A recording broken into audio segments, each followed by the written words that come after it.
Hello, team and other teams. Welcome to another ATP Geopolitics and Prof. Gerdes and Greg Terry Experience co-stream. It's the three amigos together to discuss what the crazy, I was going to say some religious blasphemy there, but what the heck is going on, guys? It is a insanity, I think, geopolitically speaking, and I'm sure we're going to talk about lots of that, and also some little nuggets of information coming out concerning trucks driving into Dnipropetrovsk and this happening here and that happening there. It's all going to happen on this live stream. Thank you very much, gentlemen, for being part of this. I hope you are both well. If you curse in British, we won't necessarily know. You'll be won over by my winning accent. Yeah, that's right. We'll just go, oh, that sounds interesting. Well, I have been known to drop a few colorful metaphors in Ukrainian or Russian, and inside my heart, I feel good about that because it's not my native language. It's okay then. It's okay. Yes. The Lord forgives me. So I guess one of the biggest topics of conversation that we're going to cover today, especially since we probably have somewhat differing views, maybe, I don't know, will concern the telephone call between Putin and Trump that, in my eyes, cements Trump as being thoroughly uninterested in doing anything to support Ukraine in any conceivable way. I've given up any hope that I had, and what hope I had was microscopic as was. Now we are at a point where I think it is fairly safe to say that, absent of some fundamental shift, he's not going to do anything to support Ukraine. I don't know. Do both of you agree with that? Go ahead, Greg. Oh, I completely agree with that. I just think we're beginning to see the true colors exposed right now. And I would call your guys' attention to, if you're here watching on my channel or Johnny's channel, go check out Prof's video from last night about Donald Trump. He gives some clarity in some viewpoint adjustments. The bottom line is we've seen this coming, but just the last 48 hours have cemented it. Not only with the phone call, which was an absolute tragedy when you really look at the transcript of it. In addition to that, statements that are made after by members of his cabinet, including the Secretary of State, Marco Rubio, you put that into the mix. And then on top of that, today, during the press conference with the president of South Africa speaking, throwing out, well, Russia should be in the G8. Why'd they get kicked out? The bottom line is he is enamored by the authoritarian dictator, Vladimir Putin. It's not going to change. He will not be persuaded. And as the American administration is saying, we can't solve every problem in the world. They're going other places. He's out. He's out. Yeah. So I had two assumptions that guided my thinking about Trump. The first was that, well, everybody can acknowledge he's a narcissist, and that he would have to, be the biggest something in the room and that sort of thing. But with Putin, he just doesn't, he just rolls over and is okay with Putin. It just doesn't make any sense. So that was the first one that's been confounded. The second one is, I think, still there, but he's only shown one side of it. He can zig or zag because he doesn't have an ideological core, but he's only zagged. Or only zigged. He's never zagged really back toward Ukraine. He's only gone one direction. So it seems to me that his relationship, and what Greg was just alluding to, I put out a video last night, hey, I got it wrong about Trump. He's got this. He wants to be liked or have a relationship or something with Putin to the point where he just can't bring himself to do anything. And I think what he's going to do is continue down this kind of path, and he might allow the Senate or, the Congress to do something, or the European, the big leaders there between Starmer and Macron and Merz and others to do something, but he's not going to do anything himself. And maybe it's because of looking toward the later deals on the other side that maybe we can, he can preserve that relationship while others, but he's not doing anything. He just keeps showing. You can only say, oh, I'm going to do something so long before the threat rings hollow, right? We were all kids. Your parents were tired and said, don't make me come up. Well, you pushed until a point and something happened. It's not happening. So I always try and armchair psychologize because I'm a qualified psychologist, right? I'm not, just in case anyone wonders. You are a tippling philosopher. Yes, and a legend. So, well, I'm glad you seen this. I am going to tipple as well. I've got a nice bottle of Pinot Noir that I'm just going to crack into because it's that time of night. And this is why not? you guys should be listening to Professor Gerdes or myself, in addition to Johnny, because he may be tippling, but I will be sipping from zero sugar sweet tea. Literal teetotaler. And we'll see who makes more sense after their drink. So, as I like to armchair psychologize, the question is, to Prof's point, which is why is he so enamored to strongmen? Well, okay, and then why does he act in one way to them and another way to other people? So what appears to be going on consistently throughout his life is that any democratically elected leader, he doesn't give any time to. Any female leader, he doesn't really give any time to. Any leader that's particularly younger than him as well, people more knowledgeable on these things than myself have noted that age is quite a big thing for him.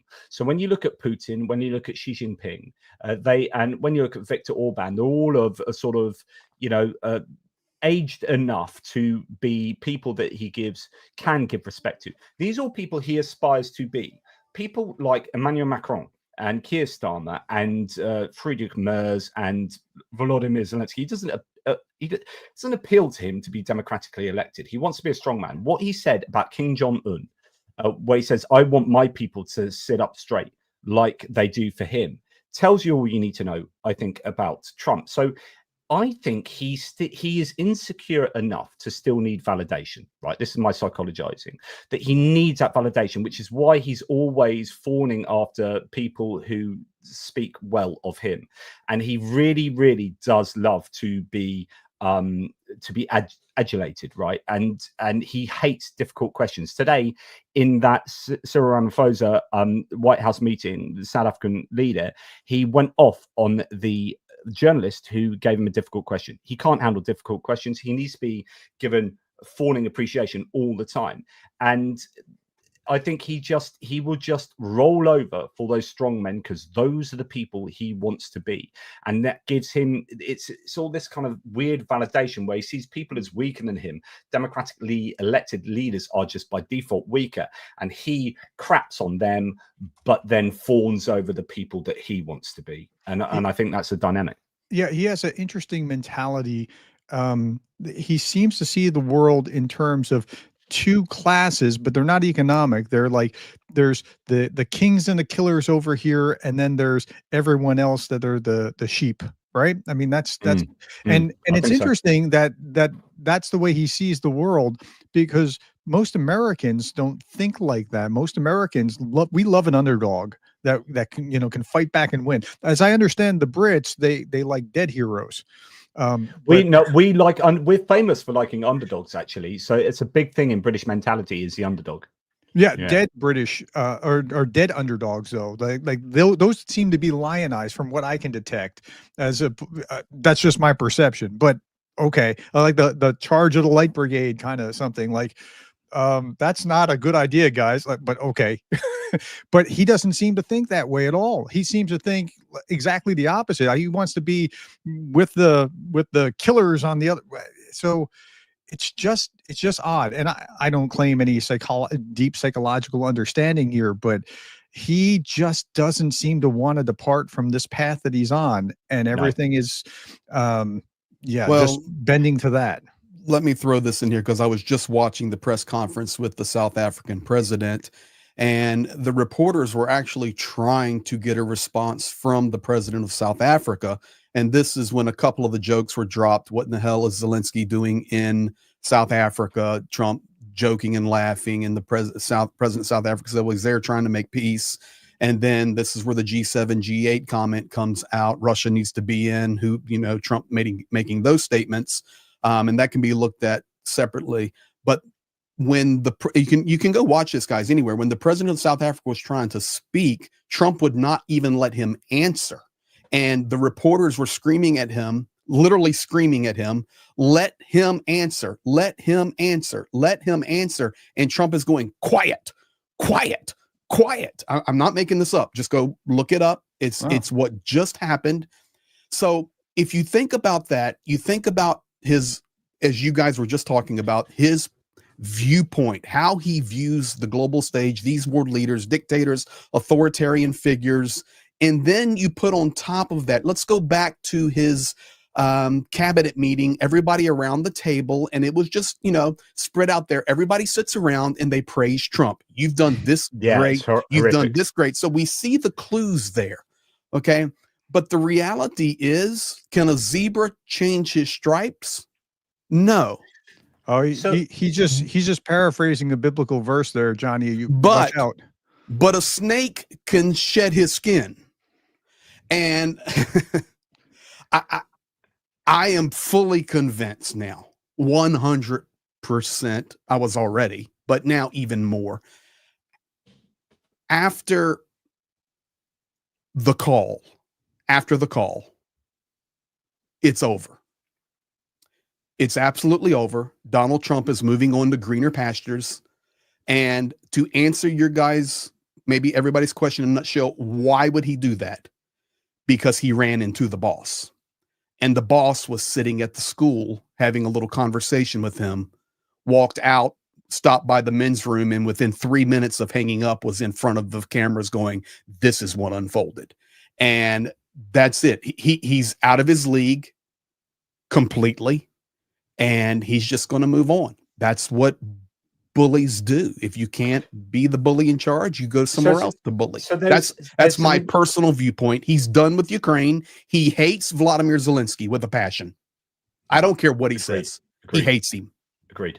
He hates that man. There's some really interesting analysis, Greg, about his form. So when you say, I find it interesting you say he's going to walk away, because actually when you look at his previous trade deals, what he did with Iran, what he did with Afghanistan in Trump 1.0, is that he did these rush deals and then walked away. So Afghanistan was the Doha agreement, walked away from that, let Biden take the rap for it, and then said, oh, look, this is, and that's kind of what he's doing here, which is do the deal over the head. So in the Doha agreement, he went over the head of the Afghanistani president's head. He went over his head and dealt directly with the Taliban. With Ukraine, he's going over Zelenskyy's head and not talking with Ukraine, but about Ukraine and without Ukraine, going over their head to talk to the Russians. That's what they did he did in Afghanistan. That's what he's doing here. And then he'll walk away and just, you know, leave it up to someone else to pick up the pieces. So I think he's got a lot of form for doing that. And I want to agree with you, and then we'll see what Prof thinks here. But this is what is happening even around him today. Marco Rubio being questioned, or last night or today, and the senator was calling Marco Rubio on the floor, not about calling Putin a war criminal. That was one point. But the other point was, he goes, are you aware that Hegseth stopped aid and you don't even know about it? So it's like they like to interrupt each other. You create that atmosphere when that's your modus operandi. Now, it's additionally, when you start talking about Iran, Johnny, you're going right in my wheelhouse now, because I've been hammering this. I believe it. I hate to use the word I, and it's really bad, but for years, I've been trying to communicate that there is a deep connection between Russia, Iran, Syria, North Korea, and China. I will never back down from that. And what's really interesting is just days ago, Trump is shaking hands with the new president of Syria. We all know his background. Unbelievable I don't care. Well, you know, he's a young guy, strong guy. Let's have a new beginning. Okay, I understand that. You know, I believe in forgiveness and new beginnings and all this. But okay, hello, you got to draw your line somewhere. You're the president of the United States. And then Marco Rubio last night testifying that, you know, Syria is probably going to fall in 4 to 6 weeks. And the FBI didn't do a good background check on that guy. But sometimes you just got to let things go. Well, today on Iranian State TV, and I've got the video translated into English, I just haven't put it out yet. Iran is touting their agreement with Russia, saying we are in full agreement with Russia. It's not military, but it's economic. It's full political support. So when America is backing down from Russia, we also see that they will back down from us. So it's out there today. So there's a lot of things happening behind the scenes that we're not privy to, but they're all connected, especially when you bring Iran and Russia into the same sentence. Yeah, I mean, I'll take the time. I take the time to. Sorry, I've just got something going on the other screen over there. To show you guys this. So this is a reference to Marco Rubio you were making. Oh, it's gone again. I don't know why that has disappeared. Well, no, it's there. You just need to turn the lights on. Here we go. Let's get Marco Rubio in the house. The person we're negotiating with, Vladimir Putin, is he a war criminal? Well, I think you can look at instances that have happened there and certainly characterize them as war crimes, but our intent is to end the war. Is he a war criminal? We can't end the war without talking to Mr. Putin. That's pretty simple. Is he a war criminal? Well, that's this man we're negotiating with, Vladimir Putin. Is he a war criminal? That's not tough. But what? I'm trying to answer your question by telling you that we're trying to end the war here. Go ahead. No, it's not a simple answer. You are equivocating, sir. Just answer the question. I'm answering your question, and the answer is that war crimes have been committed, no doubt. And who's responsible for that? There will be time and place for that accountability. But right now, the job is to end the war. So you won't answer if we don't the end question. The war, people are going to get reclaiming my time, sir. Let me go on. I mean, that's terrible. He says, I'm trying to answer the question by not answering the question. It is an absolute embarrassment. But I mean, it's a politician's answer, but realistically, he doesn't have the gut to call it a war crime. And then I just want to also... But hold on, Johnny. Before you click, okay, Prof, what is your thoughts on the Rubio? It's more than that. So, okay, as a Secretary of State, he has to be pushing the policy of the United States. He can't be pushing his own perspective. And if you look at what Bridget Brink has just been saying, she got out of office and then went wild on the things that she was saying, where she was restrained when she was the ambassador to Ukraine. So Rubio is tied up in knots here. I know in his heart of hearts he's anti-communist. I think he's pretty anti-authoritarian as well, but he can't say that. So he's made this pact with the devil to, I can be in the administration and maybe have some impact here. Maybe that's what he's thinking. I don't know, but he certainly can't cross Trump's policy here because he'll be out. So that's where Rubio is, and it was painful to watch that. I know that he knows better. So there's being on the outs, like Nikki Haley, and she can say anything she wants, or there's being on the inside, and then he's really, really restricted. And I hope behind the scenes he's making some better cases. But so here's the problem. I mean, he could have thought creatively around that. So he should have thought creatively around that, which is the ICC have labeled him a war criminal. Like, he literally has an arrest warrant on his head. So he can play the ICC card and kind of defer to them, rather than say, I believe, or Trump believes, or this government believes, right? So that's one thing he could do. But also, when you take this into account JP. Yep. The United States is not a supporting member of the ICC. I do know that, but he can, and we're not defending Rubio. We're not defending Rubio. I'm just explaining. I absolutely know. So I know what the problem is people don't have the freedom to speak their minds in government. They can't follow their consciences. And that is a sign of a dictatorship. So on the one hand, you can say, yep, he can't differ from the party line. And I get that.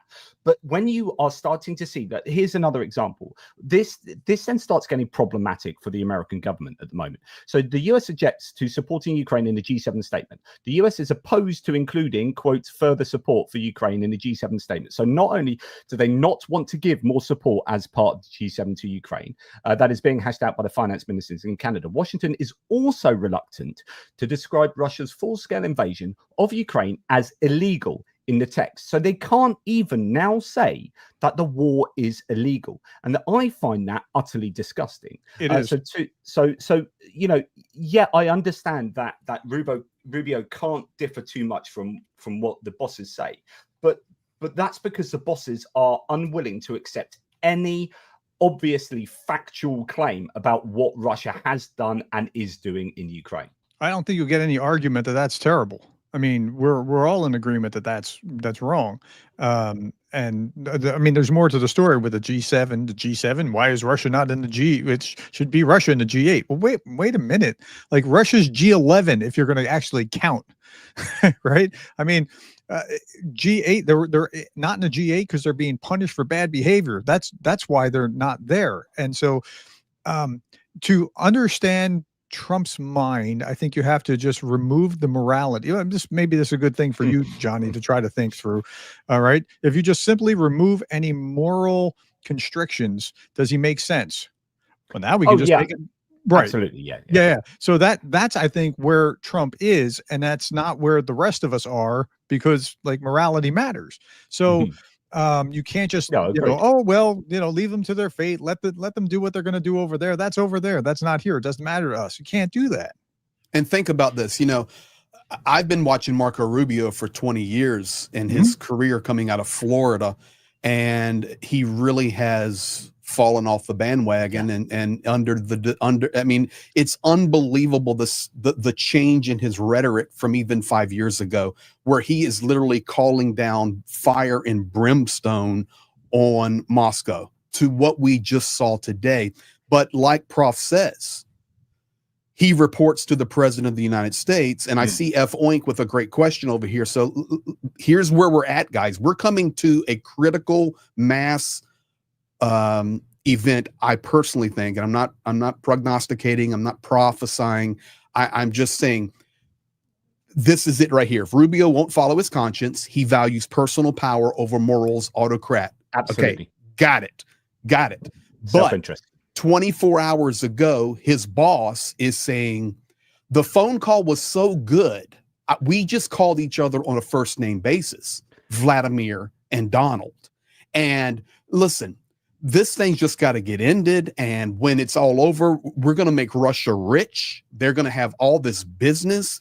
And then 24 hours later, Rubio's basically on the carpet by a senator with the nails being pushed on him to call the one that Trump just basically called his buddy a war criminal.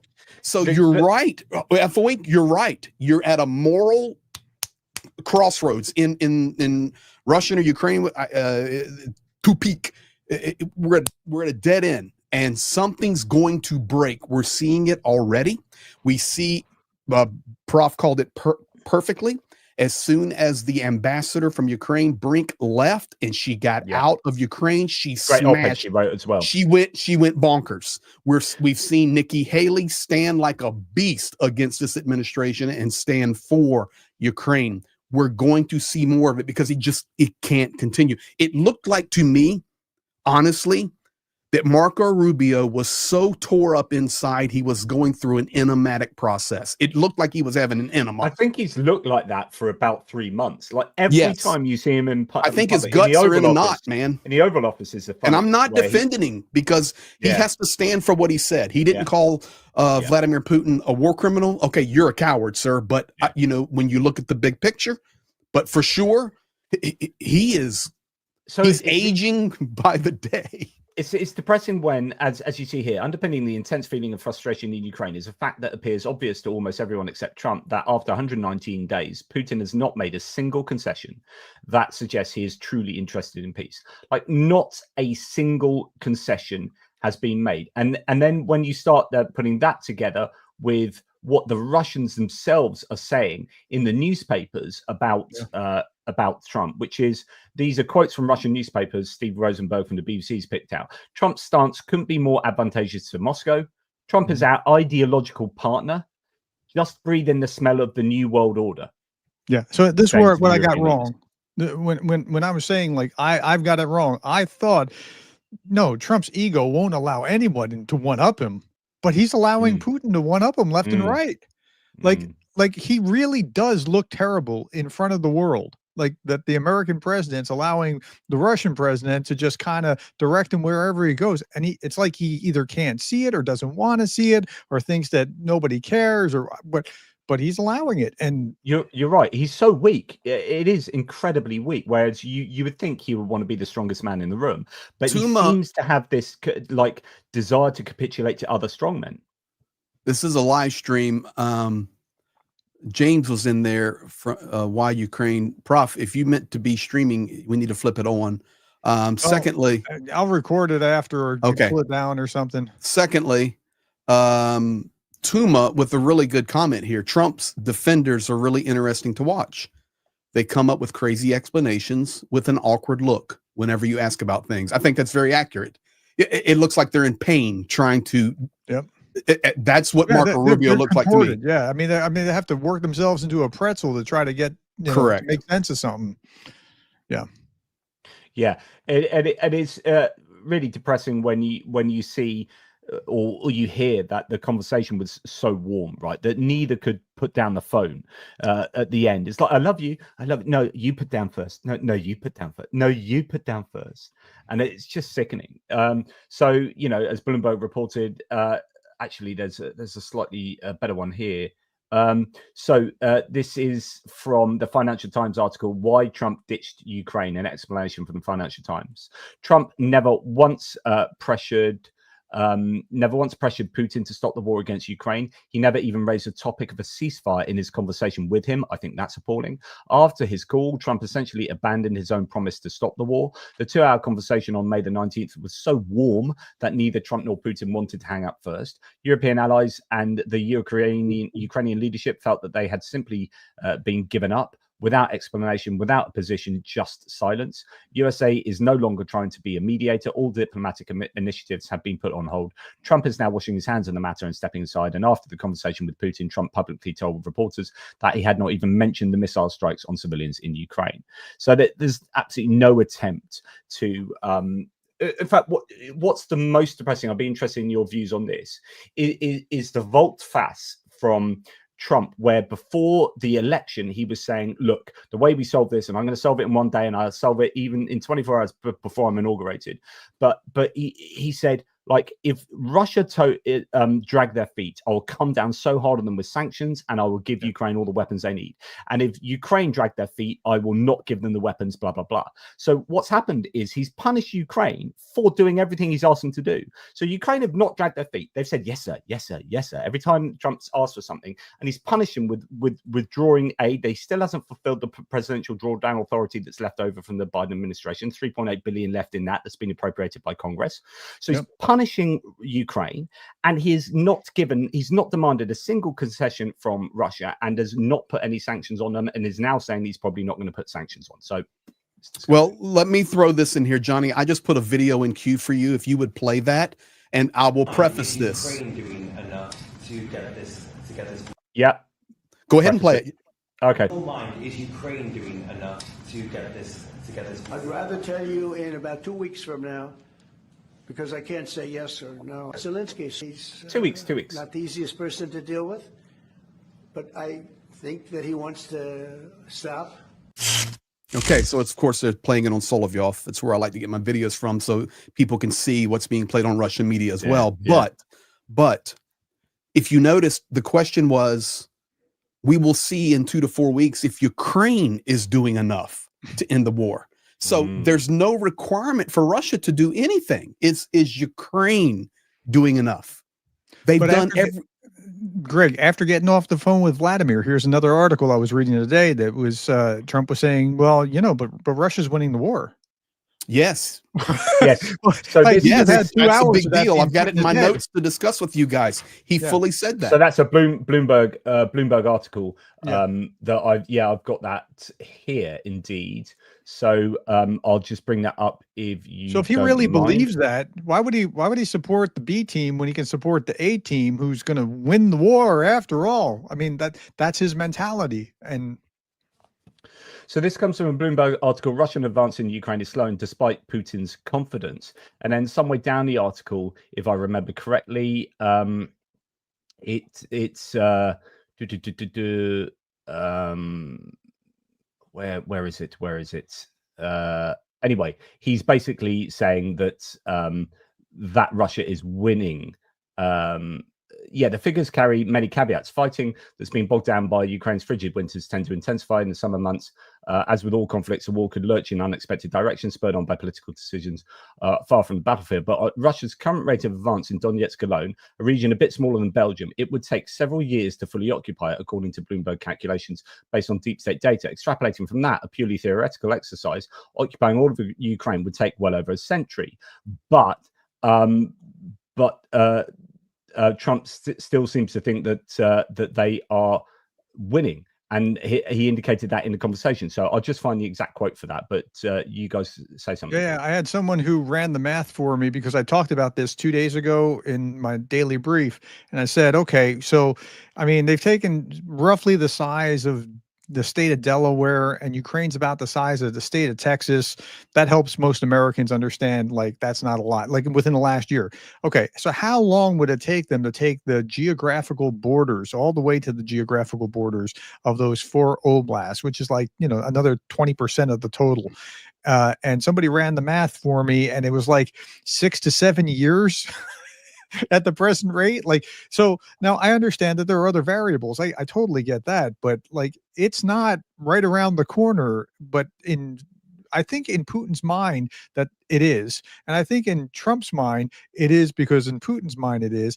And both leaders, now this is a phenomenon that I see quite a bit. Like, there's this reality distortion field that happens sometimes with people when they are in great heights of power, right? The phrase was termed for Steve Jobs from Apple, the reality distortion field. Like, he could say stuff that can't actually happen, or that's improbable, or not really possible to do. And he would just be like, well, go make it happen. And like, he could kind of bend the will of people around him to match that reality distortion. I think Trump is in it. I think Putin's in it. Putin's in it for a different reason, but well, maybe not that much of a different reason from Trump as I think about it. Putin's in it because they can't speak truth to power. But increasingly, it seems like Trump has isolationists, MAGA types only, or very few people that are willing to even say anything to power. And I don't think, I would imagine Rubio is not too long for that position if he does speak any truth to power. So yeah, that only exacerbates it. Here's the let me say this. Comment. In a subsequent call with European leaders, Trump signaled that he was convinced Russia was winning, repeating a number of the Kremlin's talking points, according to people familiar with this exchange, who declined to comment on talks behind closed doors. And the question is, if he's repeating, why is he saying this? And is it that he's not receiving intelligence briefings from his own intelligence staff? Is it that the American intelligence services are compromised? Or is it that he's just getting most of his information directly from Putin, who's talking to him on the phone for 2 hours saying, by the way, we're winning, Zelensky's under the cosh, Ukraine are in trouble, they're going to be there on the losing side, and he comes off the call and says, oh yeah, by the way, Ukraine are losing, and he's just listening to the last person he spoke to. And if that's Putin, then he's going to be spouting Russian propaganda. I want to say a couple of things. Let me do this. Paul Goody Deberitz, thank you for that. Yes, I also saw the CNN, so thank you for that clarification. I just like showing what the Russians are seeing and sharing, because that's being played much more around the planet than anything American media is playing. And then I want to make a statement about the taking over.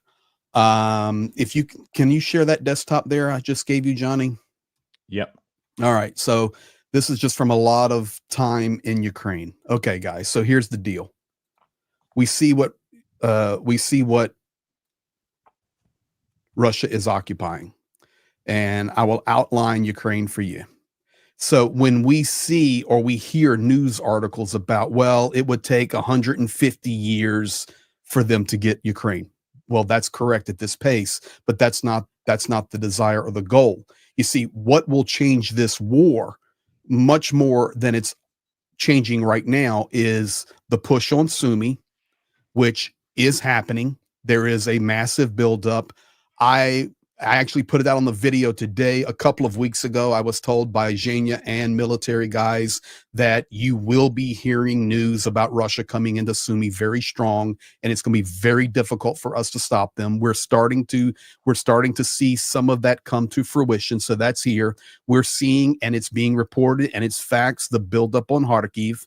So those are happening. But really, big if here, But I just want to throw it out there. If Russia was to go and try to get Odessa, okay, and at least siege it to the point where it immobilizes it, the port is no longer functioning at all, et cetera, et cetera. You don't have to worry about all of this, because practically what they've done now is completely landlock Ukraine. And that's the goal. So when you see these articles or people prognosticating, oh, it'll take 1,000 years, they're moving at an inch. We'll tell that to the granny that just lost her 5 kids when the missile hit their building. Forget all of that. The reality is they're close. They can get to Sumy and they can get to Kharkiv. Those are facts. Just going to tell you the truth. They can't get past them because the fortifications and the defenses, Johnny, I took you to the fortification defenses behind Sumy. They're now 10x what you saw, and they were very impressive then. But that is some difficult hilly terrain, but there's access to Sumy. There's easy access to Kharkiv, guys. It's just wide open and flat, some forest areas. FPV drones are now hitting Kharkiv regularly, hitting Sumy. It's the war's changing up there. So if you put pressure on those 2 areas, and you don't even have to take Odessa, but you just continue to siege it, it does make it much more difficult for Ukraine. The other thing is we're close to getting a breakthrough. And I know if people are just joining this, they're going, man, this dude is all pro-Russia. No, I'm zero Russia. I risk my life down here on these lines. I'm just telling you the truth. The truth is we're at critical juncture right now. Russia has taken some serious initiative on the highway connecting Pokrovsk-Mirnograd and Konstantinivka. Yeah. And it is a critical time right now. Yeah, you can show and invalidate it, but that pocket keeps closing. That pocket is tough, very tough. So it's just important to remember the big picture when you look at that war map, or you hear these things thrown out there. 100 years, they're terrible.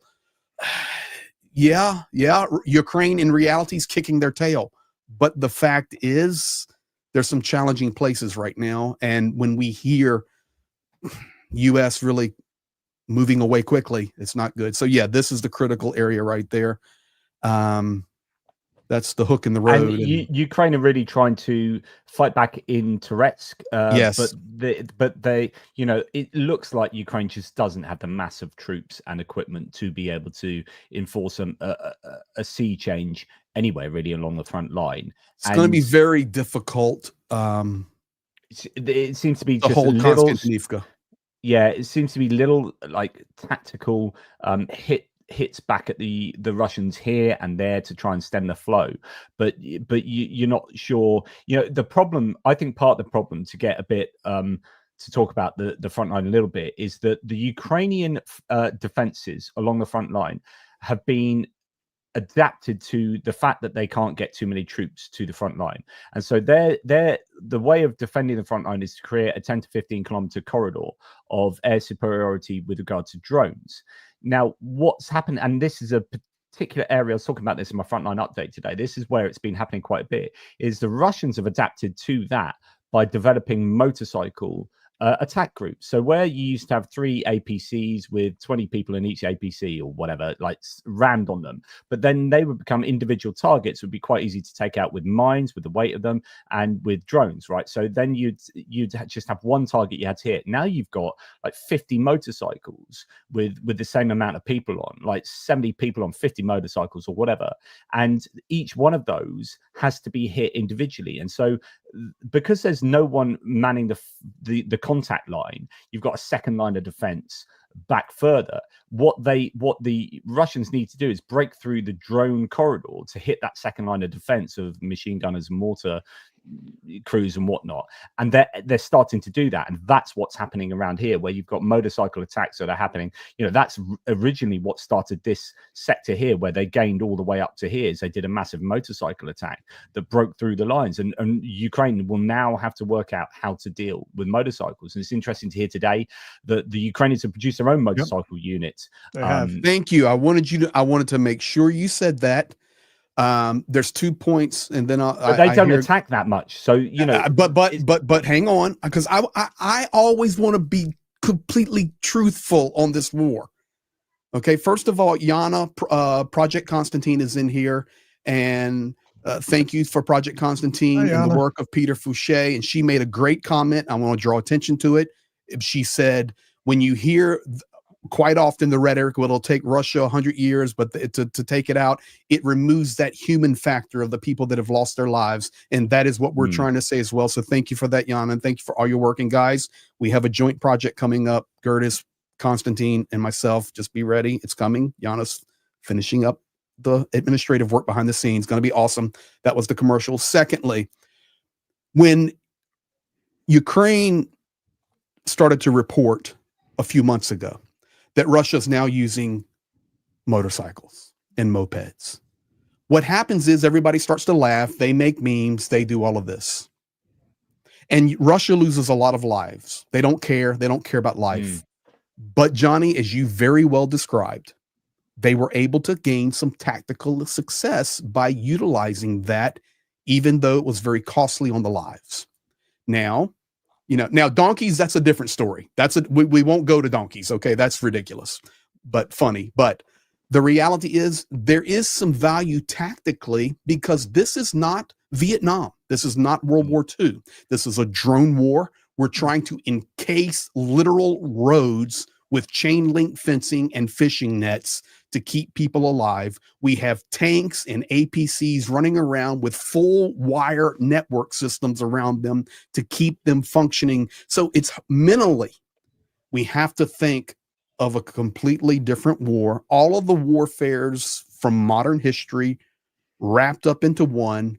Then you add all the technology and drones on top of it, and that's what we have in the Russian. So I'm curious what you both think about the motorcycles. Is this a good or bad thing? I see it as problematic, but the Russians don't seem to mind losing it. I get it. It works like a cavalry, but still you have to factor in the technology of the drone defense. And but the point being, Ukraine is now using them as well. I understand. I mean, I read the article. You have, like hundreds of hours of training or whatever on this. I still think that you have to use it very precisely, and I don't see the Russians using that precisely. Yeah, no. So here's the situation. I reported this. Luckily, in hindsight, I reported it absolutely on point. So I'm quite happy about this, which is that when motorcycles, because sometimes I get the imposter syndrome where I'm like, do I really know what I'm talking about? I'm no expert on any of this, right? But so I'm just using common sense, right? So what happened is motorcycles started getting seen to be used, as well as SUVs, golf buggies, and quads, right? And initially, this was a sign that they had, and it still is a sign that they were running out of key combat asset equipment, like the traditional APCs, mine resistant and protection vehicles, and infantry fighting vehicles. So they're running out of that, so they were forced to use these suboptimal vehicles.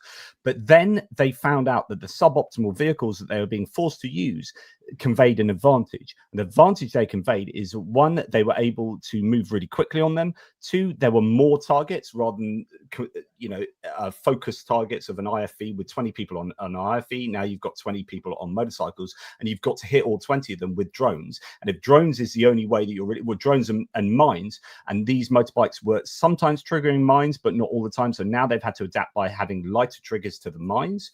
But still, like the Russian tactic throughout the war has been, in order to take a tree line, they would throw like 5 infantry fighting vehicles at a tree line, knowing that 4 of them would get destroyed, killing 80 people.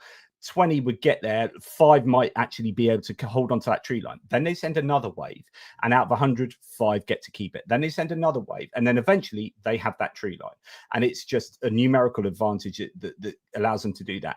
Well, now they are doing that with motorbikes, and it's essentially the same process, where if a few motorbikes get through, job done, then you send more motorbikes, and now they're just getting cheap Chinese motorcycles, and they're doing exactly the same thing. But the Ukrainians, instead of having 3 targets to hit, so when you immobilize an infantry fighting vehicle, all the people get off, and then they can't move that far because they're still 5 kilometers from the contact line. So you just pick them off at your leisure with those drones. But when you hit, well, you now need far more motorcycles that are moving much quicker, and then they sometimes have 2 people on. So if the one guy gets knocked off, then the other guy can pick it up and drive, and so they are becoming a well-utilized resource, to the point where Ukraine has realized that and is trying to use their own, except Ukraine doesn't do so much attacking. one of the reasons that Ukraine has had to modify their strategy, and Johnny, I know you've seen a lot of this video. I've seen a lot of it. I get a lot of it sent to me. Is the reconnaissance drones are much more active now, and much more. They're much more difficult to detect on both sides. This is Russian side and Ukrainian side. For example, the strike in the Sumy Oblast yesterday. The reconnaissance drone just sitting there. And of course, Russia brought the Iskanders in and struck the training site. And that's a whole different topic. We're not getting into that. But what is happening right now is when Ukraine is even using armored personnel carriers and armored troop carriers, the moment the door opens for the troops to come in, the FPV drone flies right into the APC and is wounding 6, 8, 10 troops at a time. And it is happening over and over and over. So they're trying to vary their strategy. I mean, honestly, guys, we are 2025, and one of the best defenses in this unbelievable war of power that we've seen basically everything except a tactical nuke. I mean, we've seen some serious glide bombs dropped. Is chain link fence. Yeah, I was just about to say. Is chain link fence. It's crazy. Yeah. So I see saw barbed wire a become vampire useful, yeah. drone that was stringing along some barbed wire. So, I mean, they're going to have countermeasures to this pretty quickly. So you can use these motorcycles if you use them very, very strategically. But I don't think that Russia is going to use them very, very strategically. And Ukraine will. They will. They're using be them- able to be they're defeated using- by. Well, go ahead. Well, they are using this strategically. I mean, literally, there are places like Tourette's where they have used them strategically to. Sure. I break the think they're line. going to go beyond that, though. I think the they're going to problem- say, "Hey, this worked there. Let's send them up."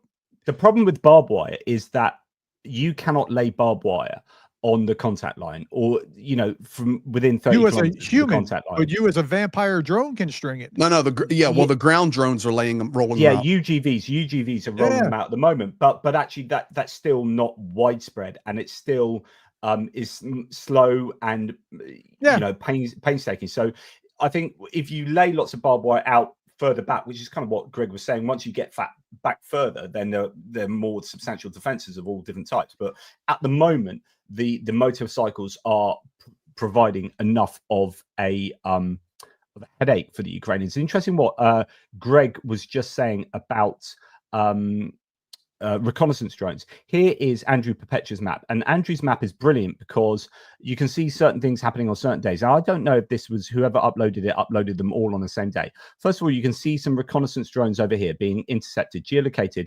Zala, Lancet, that's actually a kamikaze drone, so on and so forth. We go back one day and look at this.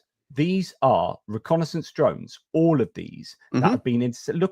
Look at that near the border. This is, I presume, just going to Belgorod direction here, maybe Kursk still. But you're up outside of Sumy, man. Oh yeah, Sumy. Yeah. So so that is a massive amount of intercepted reconnaissance drones, and they now know. I was listening to an analysis of this on Tochny. They now use reconnaissance drones as one-way drones. They accept that they're going to lose the reconnaissance drones. So it used to be you'd send like an all-land 10, all-land 30, and then it would come back and you get it and use it again like 5 times, and eventually you might go. Now they're pretty much expecting them to be intercepted, but they factor that in and make enough reconnaissance drones. They're firing them across, and then eventually you're going to find your high-level targets like that training site in Sumy, which is really frustrating, should have learned, etc., etc. They're not learning, and they need to learn, and it's a big internal issue they're battling about, and it's quite complicated and frustrating, to be honest. That close to the border, 50 kilometers, and you're doing open training like that is ridiculous. I will give you a personal story with a reconnaissance drone and how powerful they are. In February, when Zhenya and I were in Odessa, and I know Yana's here, and we actually met her and Galina the next day, but we were there literally 50 meters from the ballistic missiles that struck the Bristol Hotel and destroyed it. The first one came in and we were there, and then the second one and the third one, and we were trapped literally 50 meters from the zero impact. And of course you feel it and you experience it. You don't hear the missile coming. It's beyond the speed of sound. Everything just blows up. And I have a video up of that. You can go back on my channel if you're here watching on Johnny's or Prof's later. and you can see that experience. But what I want you to understand is about the reconnaissance drone. So we were huddled in this little corner with other people, and you'll see that video, and you see Zhenya on the phone. And I'm saying, hey, man, I mean, listen, we thought we might be in trouble on that one, to be quite honest. We were there close. And I go, what are you doing? What are you doing? He goes, I'm talking to the military. I'm talking to the military. I said, okay, can we go? He says, no, we can't leave, because we were stuck and they were telling us another one was coming. Another one was coming. And this is when we had the all green to go. And Johnny, you'll find this interesting. Zhenya's talking to the military guy, and he says, the reconnaissance drone is still right over you. The recon drone is still right over you. You can't leave. It can bring another missile within a minute. You can't leave until the recon drone is taken out. And then when the recon drone was taken out, Zhenya said, recon drone gone, let's go. We ran out. It was all about the recon drone, not about the missile. Yeah. So once the eyes in the sky were gone, we felt safe to try to run for it. You can't really shoot without the eyes, right? Correct. The eyes facilitate. Correct. Everything. Yeah, absolutely. So I want to go back to motorcycles for just a moment before shifting back to drones. So how long before countermeasures to motorcycles are sufficient? So there's a temporary advantage right now with the motorcycles. Okay, right, but it's not going to last. I mean, something's going to befuddle that. I mean, they could dig ditches and befuddle it. So, I mean,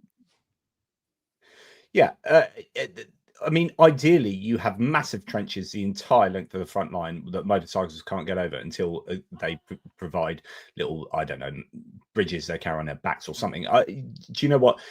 It's such a long and fractured front line that you have fortifications in certain areas that are really good, and then you've got gaps, and then you've got I was seeing some analysis somewhere that was saying actually what Ukraine want are far more smaller trench line networks than massive big ones. Well, they want both, I guess, but they need just networks of smaller but you're quite right.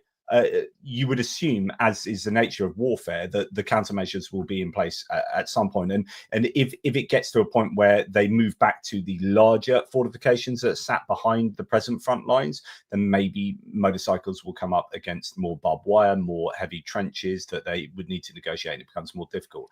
But, where you've got roads and that's that kind of road that you were just talking about, that Pokros to Konstantinivka T0504 highway, using that and going up there, and that has motorbikes enabled them to take those villages around there. So at the moment, you're right, Prof, that there is that asymmetry right now, but who knows how long that'll last. Well, and I would submit to you guys also, just to interject here, and then I hear you, Prof, is whatever you're seeing right now from the Ukrainian side, and I can only say that because I know from the Ukrainian side, and I would assume from the Russian side, anything you're seeing now has been developed and implemented a year ago, 6 months ago, 9 months ago. We've also went through an extended, not really a brutally cold winter, but a wet winter. And then it kind of extended. We're just getting into dry season now here in May. So now you talk about motorbikes and you talk about travel and transit and moving lines and all of this. We're really going to see, and this is why Vladimir Putin does not want to quit. There's multiple reasons, but one of the reasons is he's prepared for whatever the summer offensive will look like. They've already began it in some areas, but you now have really dry season from the rest of May, June, July, August, September, October, and about halfway through November. This is the dry season. So we're going to start to see technology that they've prepped to roll out. And it's just like 6 months ago, we go, oh my God, they're riding motorcycles. Okay, now everybody's riding motorcycles. Well, in 6 months from now, we're going to be going, holy moly, you see what they're doing? The other thing you have to remember is you talking about dangerous. Forget the drones. And believe me, they're dangerous, but I'm assuming, like, if I was on a motorcycle, we'd have a drone we'd have a sugar cube here, at least to help us as much as we can. But there are so many landmines everywhere around the lines. Where are these guys, both sides, Russia, Ukraine, riding these motorcycles? I mean, it's just, hey, Indescribably dangerous. Well, one of the adaptations is changing the triggers on a landmine. So, broadly speaking, most landmines, Right. it depends what the triggers are, but would need something heavier than motorcycles to go over them. But we are now seeing motorcycles blow up on landmines. Mhm. And I think the Ukrainians are now sending over, landmines. I don't know how they're laying them. There are different ways you can lay landmines. Of course, you can get sappers to go out and lay them individually. That doesn't really happen so much. More your ram shells fired from artillery can release like 19 landmines, or you might get drones dropping them, or you might different ways of laying them. You can get the Russians use those trucks that fire the landmines off from the side out these tubes, and so different ways. I will interject a little bit of American humor here, and Prof will get it. You won't, Johnny, but you'll get it regardless. I'll send it to you. But the Andy Griffith show, Barney Fife had a motorcycle, and he was being the motorcycle cop, and he was riding around Mayberry. This is from the 60s, Johnny. And he was tormenting everybody riding his motorcycle around. And Andy, the sheriff, and Aunt B were going, what are we going to do about Barney? How are we going to stop that guy on the motorcycle? And it's a situational comedy from the 60s, classic American. I know some people. I was only born in 1992, so I don't know. Yeah, right. And I know people that are American seen the Andy Griffith show. Well, no. Listen, here it is. Yeah, the second time when he's born again. Yes. But Aunt B says, ouch. Well, I watched a World War II movie where the Germans were coming through on the motorcycles and the Americans took a piano wire and they tied it between two trees. Nobody was on the motorcycles anymore. There's no telling what we're going to see because defense will come. So there's two things about this. One is that the new ground forces commander, the most recently installed guy that just was put in this past week, he's the one that developed the motorcycle doctrine. And so I think that he's going to like it. And when you implement something, you like it too much, right? Mm-hmm. You can't see where the faults are very often. I'm just talking organizationally, not even just because they're Russia. But Russia has this, they go past the sell-by date. So I think they're going to overplay their hand, and they're going to be doing the equivalent of trying to sell people to buy VHS tapes in a digital world where we stream. So they're going to use them until they don't work and don't work and don't work and don't work and don't work. And it's going to be massively bad for the Russians over time because I don't think they'll adjust very quickly. It's going to be a lot of motorcycles over the summer. That's my sense of it. And I could be wrong, but that's what I predict. Yeah, we're still back in this where we were 2 years ago, which is the difference between the two sides is that Russia has more people than Ukraine has, and how long can they keep expending all of these people at ratios that are horrific for the Russians, but they don't really care. I was showing a video this morning where they were in some barrack, in some billet somewhere, where the Russians were saying there's not a single Russian here. And he was going around saying, these are Tajik, that's a Kazakh, I'm a Buryat, Yakut. I know that some of those are in the Russian Federation. But the idea was these guys are saying, like, none of us are Russians, and we're all fighting for Russia. So, Russia can keep recruiting at 30,000. I don't know if that's true, but the idea is that they're recruiting at 30 to 40,000 a month. And if they can keep doing that, then they'll keep eking out these advantages. And if that translates into a negotiating advantage, then that is a problem for Ukraine, especially when Donald Trump is on the side of Putin. And just to go back to the negotiations, just to remind you, if you'd heard, to let you know if you didn't, Sergei Lavrov, the foreign minister, said that Russia would not agree to a ceasefire in Ukraine without preconditions. So, totally, of course, expected, but as if you didn't know, this is what Russia are believing. That's why now, when they tell us, let's have a truce, and then we'll see, no, guys, we have already been in these situations. We don't want that anymore. Russia is just playing for time. Simple as that. And you did see Putin in Kursk with the governor talking about Sumy. Yes. Yeah. He wants more. Do you want to let people know about that? Yeah, well, talk about it, Prof, and I'll actually play the video for you. So he's in Kursk, and he's joking about how the new governor of Sumy, he just wants more land, and talking about or not, governor of Kursk wants more land, like Sumy land, and so that's good for him. Like, yeah, and So yeah, funny Well, stuff. Well, he's meeting there. They're complaining that they're being hit with drones, and they want a buffer zone. And then how much of a buffer zone do you want? Well, the bigger the better. So they go, well, let's just take Sumy.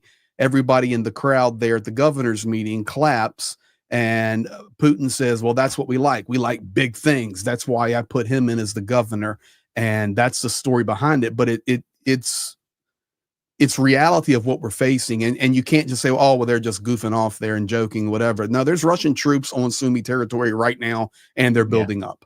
And while you do that, I'll find the video. If they had decent artillery, they would be able to hit Sumy directly with artillery. I mean, it's within really good range artillery distance, Sumy. So it is, it's not good that at all.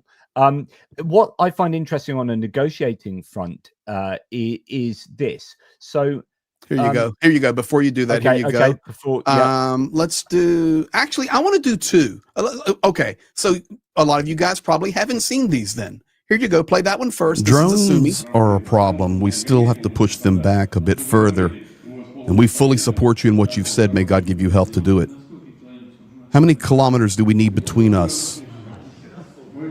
Well, I think that Sumy needs to be ours. Absolutely. So that district will belong to Kursk. You see, they are attacking us, so what is there to talk about? We can't live like this, like a peninsula. We need to have more. At least Sumy. It's the right thing, but I think we will win with you. You're the Supreme Commander-in-Chief. But that's why we chose Alexander Sayevich as the governor. He also likes big things. There you go. It's the big things. Now, there's one other thing, and in case you guys didn't see my video The Russian earlier, Orthodox Church. Yeah, play it. Play it. Okay. Has shown many times throughout history that it is always with its people. Always. We recently celebrated the 80th anniversary of the victory in the Great Patriotic War. And everyone, well, maybe not everyone, but most people, they know that when the war started, it was Molotov who gave a speech. He said, "Citizens." And then when they realized what was happening, Stalin used different words. Brothers and sisters. And the Russian Orthodox Church, regardless of the mistreatment it had suffered from the authorities, when the time of trial came, it fully and completely forgot all of those things, all of the hardships, everything they had gone through, and they stood to defend the fatherland. And the same is happening right now. Wow. That's today in Kursk. So you had, and there was multiple things said. I had all of them there, and Lavrov stuff in the earlier video if you guys missed it. But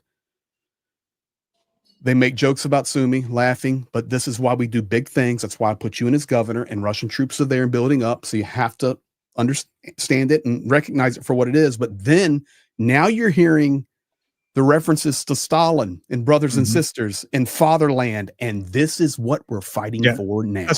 That's not accidental either. So there are like 115 or so, roughly, give or take 5, monuments to Stalin. 90 plus of those have gone up during Putin's time. Yeah, in Russia. Yeah, wow. It was all knocked down, and then he started putting them back up. Isn't that crazy? A funny time we're living in. So I wanted to, if I may, just share some ideas about what Europe might do now. Then, so we've got, and I don't know how long you've got, Prof, but we have the US receding, and possibly Trump leading America away from the world stage and giving up on Ukraine. Be interesting to see what the reaction would be from stalwart defenders of Ukraine from within the Republican Congress, so senators particularly, and then people like Ron Bacon as well, like people who are staunch supporters of Ukraine, who are still in the Republican Party. I'd be interested to see if the US formally kind of walked away from Ukraine, what would happen. But here, Finnish President, this is just out, by the way, while you guys were speaking, a Finnish President, Alexander Stubb, who's a bit of a Trump whisperer, played golf with Trump, people are thinking he's a useful guy to have in Trump's ear, says the US has not abandoned its mediator role between Russia and Ukraine. He added that Europe will join as co-mediator, with talks continuing at various levels, including next week at the Vatican. So let's talk about the Vatican being the next one. We've got, thankfully, the new president of Romania saying, I don't really believe that peace in Ukraine will come soon. So I'm glad that Europeans have collectively decided to continue supporting Ukraine until the most reasonable peace is achieved for them. That's really useful, having the Romanian president on side as well. So that's a fantastic election victory. Then we've got, because we had heard that the US has kind of formally said that we don't want Zelenskyy at the next NATO meeting, the next NATO summit in, I think, June. And now today, again, this is just out, Dutch Prime Minister Dick Schoof has said that, and NATO chief Mark Rutte, the former Dutch Prime Minister, actually, has said they would love to invite Zelenskyy to the NATO summit in The Hague. But Rutte says the agenda isn't finalized yet and the announcement is coming soon. So, and then I'll leave you with this one, or not leave you, I'll let you guys then comment. Here we have a German defense minister, Boris Pistorius. So the important part here is that Friedrich Merz, the new chancellor for Germany, had said this week that we are going to work in lockstep with the US, and we're going to hit them with these sanctions. And then the US just kind of evaporated. And then he was left going, I presume he's left going, oh shit, what do I do now? I've just committed with the US, because the US committed on telephone call when, back when Istanbul sort of time. And so maybe he's been left with his pants down, or at least, something needs to happen. So German Defense Minister Boris Pistorius has accused the US President Donald Trump of poor negotiating tactics in the struggle for a ceasefire in Ukraine. Quote, he simply misjudged the negotiating situation with Putin, the Minister of Defense said. So there's some interesting European views coming out there. What I, from a pro-Ukrainian point of view, would like to see would be a divergence from the US, and just the Europe to say, right, screw it, sod the US, are not helping at all. We need to just go alone, sadly enough. But whether they have enough wherewithal and resources to be able to do that, I don't know. So I'm proud of the Europeans that on the 19th, Trump and Putin have this telephone call, and then on the 20th, they still do the sanctions anyway, instead of backing off and saying, well, another if-then statement. Well, if this doesn't happen by that point, and they're already working on the next round of sanctions, and that's another good thing. So I'm glad that they did that. Gary Kasparov said this, and I'm quoting here. You're not seeing it on the screen, but he said the delicate dance of acknowledging that Trump will never support new pressure against Russia, while also not wanting America to completely turn against Ukraine and Europe. Yeah. The Perfect. US is still helping Ukraine, if mostly out of inertia.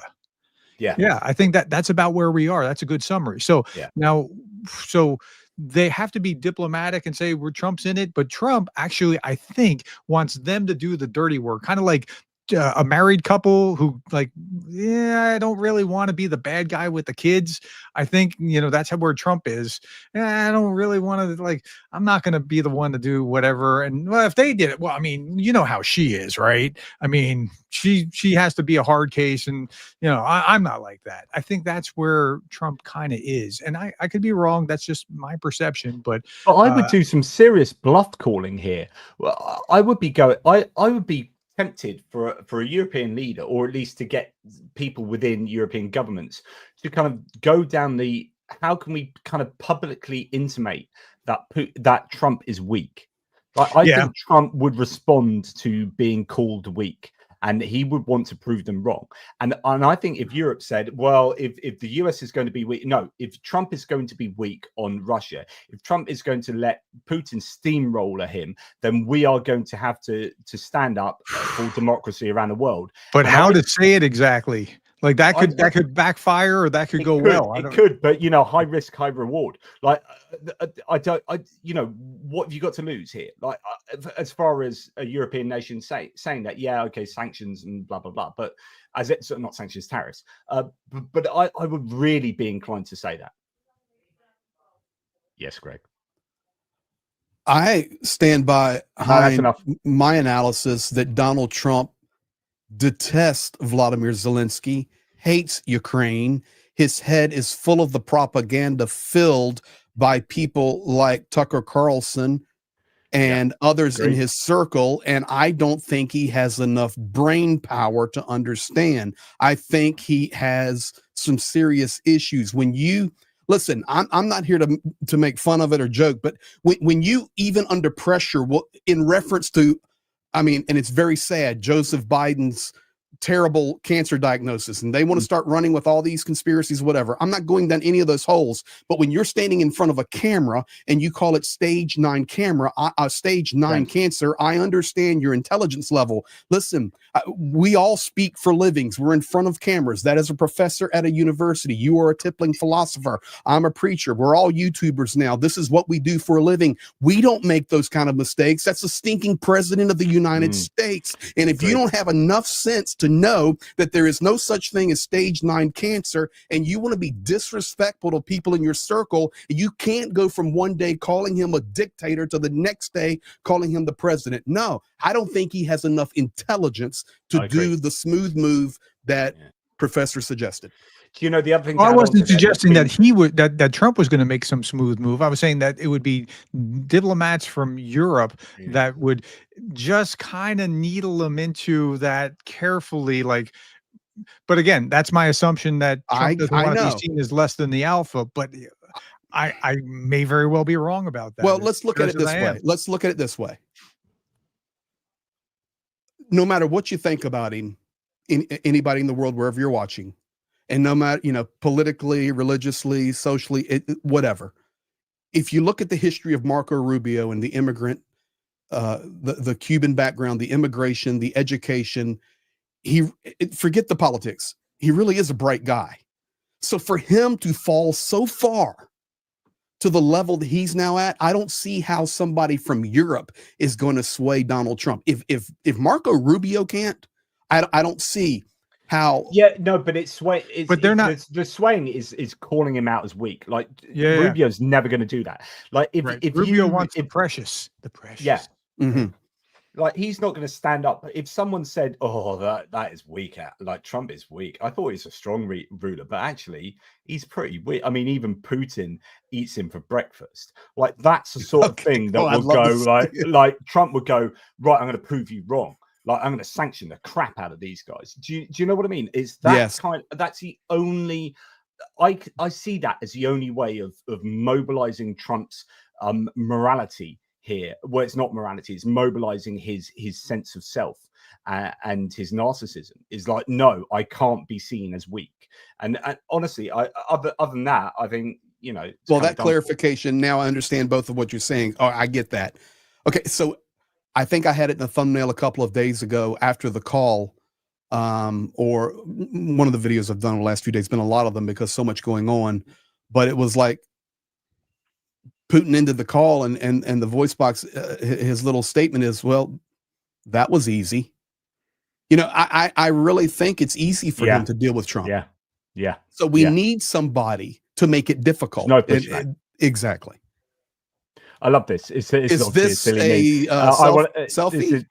This is millionaires a meme. Who wants to be a millionaire? What's the most effective way to stop aggressive war in the 21st century? A, put pressure on the victim. B, use caps lock in posts. C, beautiful phone call. D, trade with the aggressor. Right? And he's looking at going, no, which one? All of them. Like, no, all of them. Or none of them. Like, I just love it. Anyway, sorry. That's good. So Europe are in a tough situation because they still need the US. The US provides things still for Ukraine, and actually there is aid still coming through from pre-arranged contracts, and in fact, you know, there's quite a lot of aid still coming through from the US, nothing to do with Trump giving any extra aid. And so, you know, yes, Europe still needs the US, but how long can you just keep hoping that Trump's going to change his tune when clearly he's not? So, you know, yeah. Do you guys have any thoughts on the killing of Portnoy? Well, any Spanish thoughts? Just media, how it's going to be spun, how it's going to be, are they going to use it? Spanish media are saying it's to do with finances. Debt. Well, that's, I know. Yeah, debt. Yeah. So just explain who he is to the audience. He was the advisor for Yanukovych. He's basically a traitor to Ukraine, to be quite honest. Was it proven that Yanukovych was the president of Ukraine? Was it proven that it's somehow SBU related or something? No, or nothing is proven at all. Just you know, happens to be shot in the back of the head. Shot in the back of the head, dropping his kids off at the like 4 times or something. In chest, in the neck, the back of the head. Yes. So the thing about but I mean, this was a key guy in Yanukovych. I mean, especially in regard to the giving away of Crimea. Okay, this dude's right in the middle of all of that mess. The only thing, I was watching a series in the UK called Unforgotten. It's like a cold case. You know, they find a dead body, blah blah, try and work out who's killed them. And there was this comment the other day, which is like they're interviewing this guy who, like, the person who's dead owed money to. He's like, well, what's the point of me killing him? Like, if he owes me money, like, I'm never going to get that money back if I killed him. Right, so it's like, yeah, it's a pretty good point actually, and there's this element like if he did owe money, then what's the point of killing him? So I don't know, but then of course mafia still kill or whatever. I don't know. I punted on that story this morning. I mean, like, you can only cover so much, and I didn't have enough facts to know if it's traced back. But I mean, I know the Ukrainians' mentality is kind of like the Mossad. Like, if they find a target that they, you know, guys shooting missiles at a Russian general shooting missiles at them, we're going to go after them. And you can blend in fairly easily into Moscow and go to the whatever. I know this guy was in Spain, but that was my first thought. I didn't know Russian, that. There's quite a big Russian community in Spain. So that Ukrainian helicopter pilot, the Russian helicopter pilot that defected, yeah. And then he went to Spain, but he didn't actually sort of cross the T's and dot the I's. He wasn't very careful about his situation. He ended up getting killed in Spain because there are quite a lot of Russians in Spain doing their thing. So I don't know. So I just let that story go because there are so many other directions to go. One thing, Zelensky's statement tonight, I'm reading it right now, and since we're live, I won't put a video. We'll do it here. He talks about the defense of Ukraine forces maintaining combat capabilities. He's also talking about the most difficult situation is in the Pokrovsk area and also outside of Kursk and Belgorod and the Sumy region. So he's calling it out tonight. And then his last paragraph, he says, unfortunately, the Russians show no signals of a ceasefire, and they are not yet ready to end the war. And I'm quoting him here. Therefore, all our forms of pressure, all our work with partners to put pressure on Russia are absolutely necessary. Pressure convinces. But then he adds this. He hasn't been saying this lately. Pressure on the battlefield. Pressure on the economy. And that is exactly what sanctions are for. Pressure in politics. I want to thank everyone who supports Ukraine. So it's he hasn't called out the battlefield as far as being aggressive, really trying to push for a ceasefire. But tonight it's like everybody's playing this weird game where nobody can actually say what it is, but they're all trying to pretend like they're all working together, but they're not. But it's a very weird thing. Zelensky's playing this with Trump. On the other side, Putin's playing this with Trump, trying to pretend like he's really interested in peace when he clearly isn't. It's a strange thing to watch. What is good news? No, not that one. It is this. So Donald Tusk today. So Poland has intercepted a Russian sanctions evading ship near critical Baltic power cable, according to Donald Tusk. After the effective intervention of our military, the ship sailed to one of the Russian ports. Polish Prime Minister wrote on Twitter. So they haven't detained it, but there's been like I'm liking Tusk at the moment, there's a bit of rhetoric coming from him. I know that there are issues with trade coming in from Ukraine into the EU, and so the EU are going to have to tighten their tariffs, and that's going to hurt Ukraine a little bit, and that's to protect EU farmers, and I completely understand that, and so that could be an issue between Poland and Ukraine, but he's also said Ukraine must join NATO, and this is kind of again against what Trump and his administration said. It's a matter of Poland's security, not political sympathy. So again, here they're talking about not just like a charitable kind of statement, but actually in Poland's best interest. Just yesterday, they supported Ukraine's NATO bid. Today, they back a candidate who opposes it outright. So what he's talking about here is Nawrocki, who is so in Poland that you had the first round of the presidential elections that just took place, and it was the coalition, the Tusk coalition candidate, who is the mayor of Warsaw, up against this populist right wing, rather similar to George Simeon in Romania, who, but in Poland, it's quite complicated because the Law and Justice Party, the PIS, are broadly anti-Russia and pro-Ukraine. They've got bipartisan support for Ukraine. But this guy, who the PIS are now supporting, started off as an independent and is now kind of supported by the PIS. He has now been under pressure from the far right in Poland to then change his position on Ukraine joining NATO.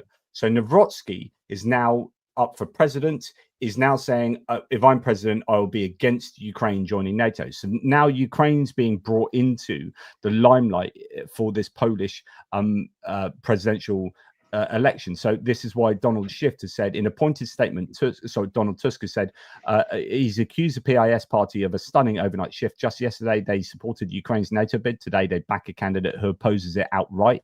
So it's interesting. Poland is in an interesting position where there's an awful lot going on. There's been this recognition that there's Russian sabotage been going on in Poland with burning of shopping malls, and yet you still have the far right in Poland being pro appeasement, pro Russia, and it's really annoying. Here, Polish Prime Minister sharply responded to presidential candidate Karol Nawrocki, who suggested Poland might withdraw support for Ukraine's NATO membership. By endorsing this, Nawrocki signs up for Ukraine's capitulation and dismemberment. Deadly dangerous for Poland. So I'm liking Tusk's position there. Anyway, I just thought I'd throw that in. Hey, I've got a question for you real quick before I got to bail. So you were reading that book on populism. I've just finished my third on populism. How has that informed your thinking? Do you know what? I still need to read it. I haven't finished it, but I've just done a video. Funny enough, though, I've just done a whole hour-and-a-half video. This is what my audience have got to look forward to: an hour and a half of me banging on about Reform UK in Britain, who are a populist, right-wing populist movement with elements of that realize that they've got a lot of working class union voters that they've attracted on issues of immigration, and they so there'll be elements of left-wing economics, actually, which you could argue Trump's MAGA, with is very much like that.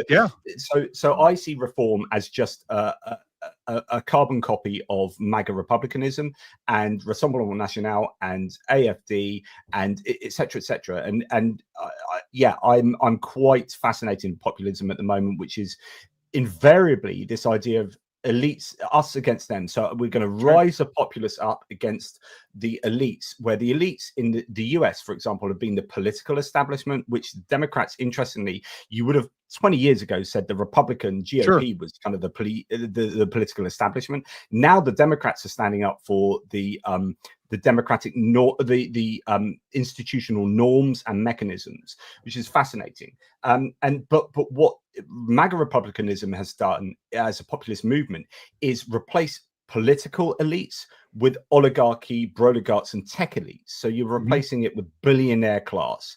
And if the Democrats ever want to get back in, that's what they've got to attack, which is you are saying you're draining the swamp, but you're replacing the swamp with something more toxic. And the same with the UK. You look at someone like Nigel Farage, who is a former stockbroker, public school educated, which is private school educated, elite himself, and you've got Rupert Lowe and Richard Tice. All of these people are the actual elites running this populist party. And so, are these the people that are going to look after the working class? No, they're not. And so there are loads of interesting dynamics. Anyway, I don't want to. So what we see with Trump is also the same thing, roughly. I mean, with its own flavor of what you see with reform in the UK, or what you see with Orban, what you see with what almost happened with the Romania. Like it's everywhere. And I'm trying to understand why it's so everywhere. The best I can understand is that the 2008 recession has really jolted the system and caused them to, like, it's these guys up here at the top. They're the ones that we have to look at that are, And here's my controversial opinion. Go ahead. I think there's a really large degree of political laziness. And actually, I'm going to swear here, it pisses me off. So one of the things I really hate is when someone says they're all the same, right? Democrats, Republicans, these politicians are all the same. Like Labour, Conservatives, Greens, Liberals. No, they're not all the same. They have vastly different interpretations of what governance should be. And I think it's politically lazy for you to say they're all the same. And you only genuinely hear that from people who are actually quite politically unengaged. And there's a level of political illiteracy and laziness that exists that I think requires us to think long and hard about how we teach and educate people politically. And I think politics and civics needs to be, in the UK, I can't speak for the US, but needs to be part of our formal education system. Like, we need to be learning about it more, because there's a sense of disengagement from politics that leads people to go, oh, they're all the same. I'm going to disengage and I'm just going to vote for the anti-establishment party. So you've got this movement of anti-establishment parties and success of them around the world, which is partly born out of maybe hard times and economic and austerity measures and stuff like that, and 2008 onwards, but also partly to do with, actually, and it's quite insulting possibly to a lot of people, but I think there's political laziness going on. So one of those books that I was reading was Empire of Resentment, and in it the author made a great point that they have particularly MAGA and the populists that are there have a very shallow ideological understanding. And that makes sense, because you could be, say, like, if you're pro free market, but now Trump says we're pro tariffs. Well, we're pro tariffs, right? Like, how did that happen? They're pro personality. Yeah. So they're ideologically very shallow. And I think that there's something to that. They're just angry, but they don't really know what they like, why you think what you think. I know what I think, why I think what I think. And I can defend that. But that's different. By the way, thank you. Did he just call MAGA shallow, guys? Let's hear it for the prof. I've never been pro MAGA. I'm a conservative. I know, I'm just having fun. Something very foreign. They're no, I'm just validating you, because people give you such a hard time, but they don't know the real prof. People, hello, he just said it. Defend MAGA. Exactly, he's not. So I grew up in New Jersey, and while you're saying they're all the same is shallow, we used to say in New Jersey, they're all a bunch of crooks. That was a true statement. And on that, on that, I'm going to bail. Thanks, Prof. Okay, well, Prof, it's really good to have you on board, mate. Thanks, man. See you later. Thank you, Prof. Yep. Greg, we have an awful lot. Love it. Come on, man. I'm just getting woke up here now. You are. MAGA is crazy. It was very good. Let me ask you something. No, I'm not in any hurry. We also have a lot of thanks and comments to do and all of this. Are you familiar with the advisor to President Putin? His name is Kubyakov. No. Okay, so I'm going to put a video out on this guy, maybe tonight. So guys, be looking for it. I want to translate this, but he came out today and says that the USSR still legally exists. Ugh. And the procedure for the dissolution, technically, of the Soviet Union in 91 was violated. If the USSR is not dissolved, then it logically follows that the Ukrainian crisis is an internal process, and we are having our constitutional law experts assess this and confirm it. Now, the reason I bring attention to that is because is today making that statement. You know, you look at the clues. You have Putin talking about more expansion, Sumi, the great Russian Orthodox Church spreading goodness wherever it goes. You have the references to Stalin, but then you have the Putin statement from a couple of days ago, the day before the call. He said, and I quote, I need to play that video as well to put reference for this. He said, I think on the phone call that we'll have, it will go well. So we respect America's right to deal with their internal issues. And I believe that Trump will respect our rights to deal with our internal issues. And he was meaning Ukraine. And now today, Kobyakov coming out talking about its internal issues. So we may see a whole narrative change here since we see some backing up quickly from interesting. Yeah, very interesting. You have to watch these steps, man. That's a yeah. Tuma, Russia currently investigating the collapse of Soviet Union. It's just coming out, so I'll put a video out on this and translate his speech. What are your thoughts on, before we go and do some thanks? What are have I got this? Yes, I have got this one. So at the moment, Max24 says massive drone attacks on Russia and Crimea. Okay, so every night it appears, or I'm guessing it's every night, or at least most nights, there are widespread drone attacks on Russia, but there's very little evidence of these taking place. Russia admits that, like, so for example, last night they said 150 something drones were shot down, and so which is an admission that there were an awful lot of drones sent in. But is it that there's so much OPSEC that or regulation that if Russians release that footage that they'll get into a lot of trouble? Is it because it's happening in the middle of nowhere, not near where anyone's going to be driving past with a mobile phone at 4 a.m. in the morning and taking pictures of this? Like, there's very little battle damage assessment coming out. Well, let me give you this. They keep it quiet. I can tell you, though, regularly airport closures are taking place around Moscow. That's happening today, actually, in the daytime. Yes, they closed the airport, so we know the airspace is compromised. Not only there, but also in the cities that would border Ukraine, where these drones would get to within 500-700 kilometers. So we know that's a fact.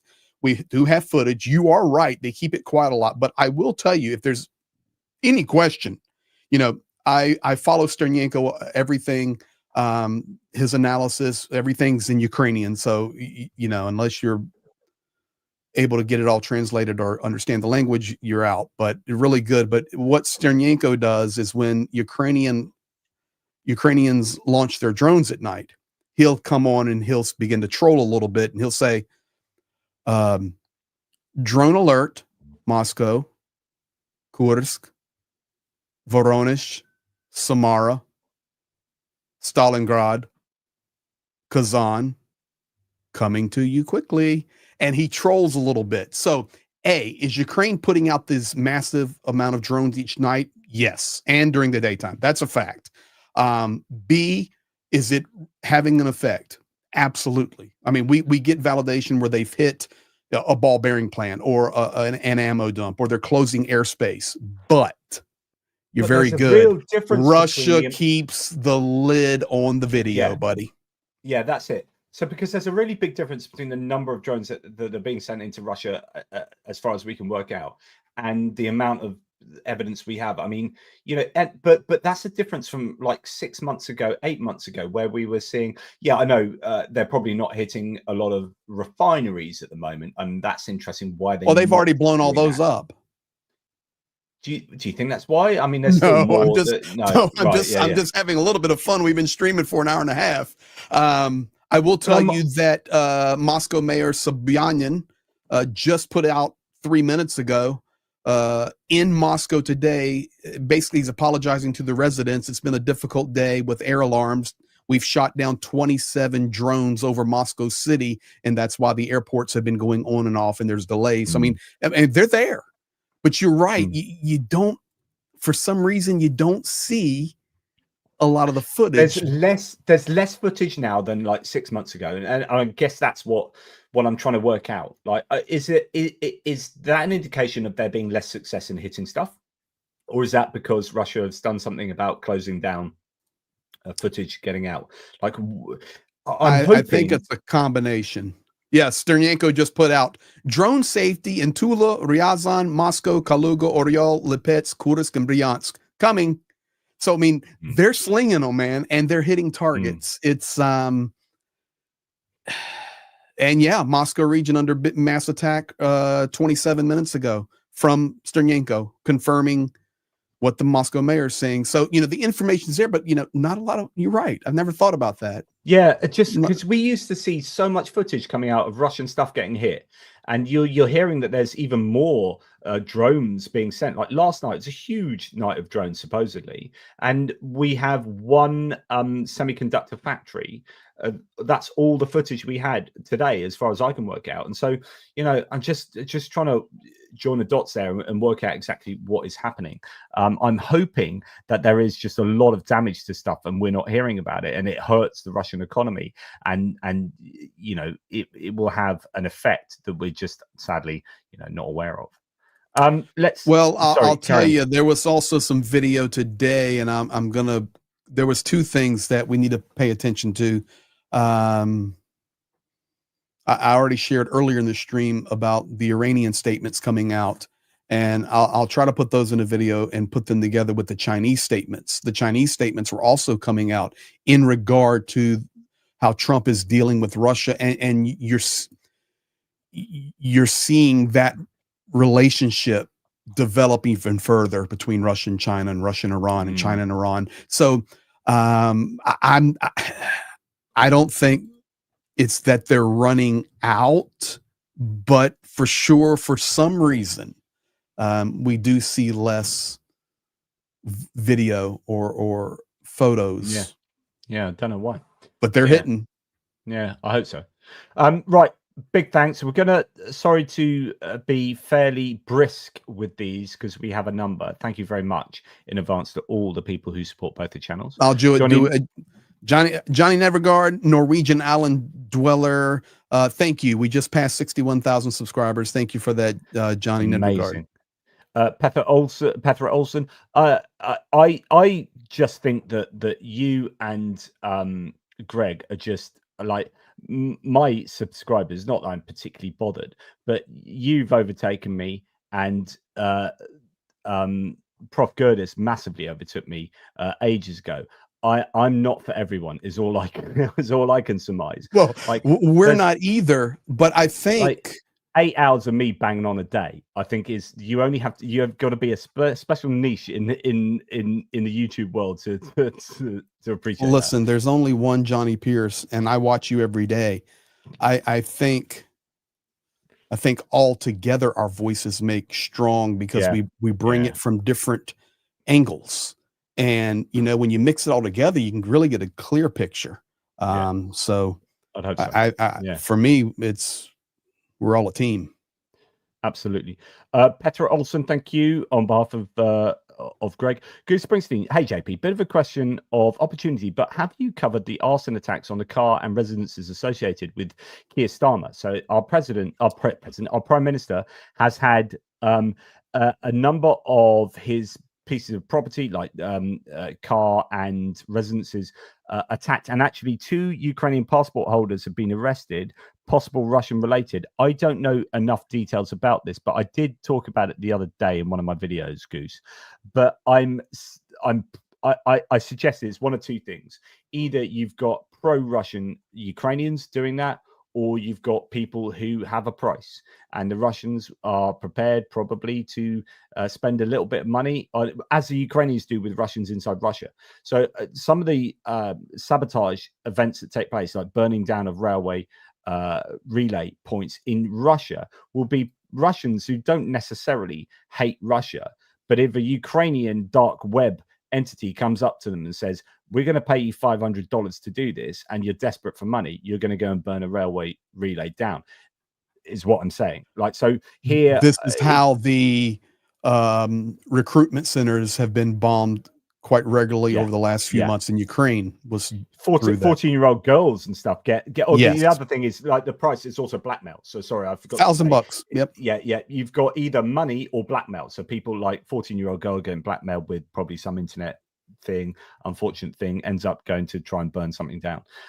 So I don't know enough about that position, so it's any one of those options. I was going to but ask you the same thanks, question, Bruce. so I'm thankful that question came, because honestly, when I look at UK politics, I always come to you and Jonathan Fink just to understand the clarity of it, because it's quite complicated sometimes for us outside of the UK to understand. So thank you.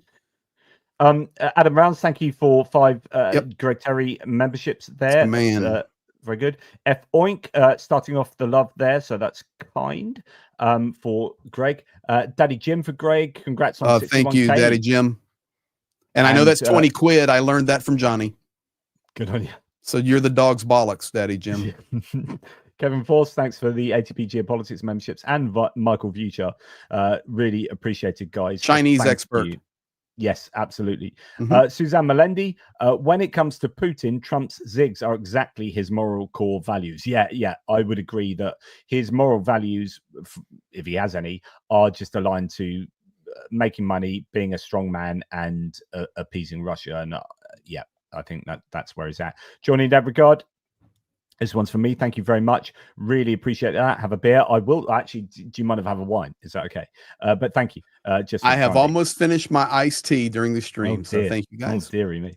Richard Demi, thank you for the 5 ATP Geopolitics memberships. Julian Roster, such an amazing. Thanks, Richard, by the way. Julian, amazing supporter. Lindsey Graham's bill now has 78 co-sponsors. Mhm. Oh, I've learned something. So it was 72, then it was 73, now 78, including, you are joking, Tommy Tuberville. Is that because he got absolutely rinsed for saying that despicable stuff that seemed to be pro-Putin, who just the other day was parroting Russian propaganda?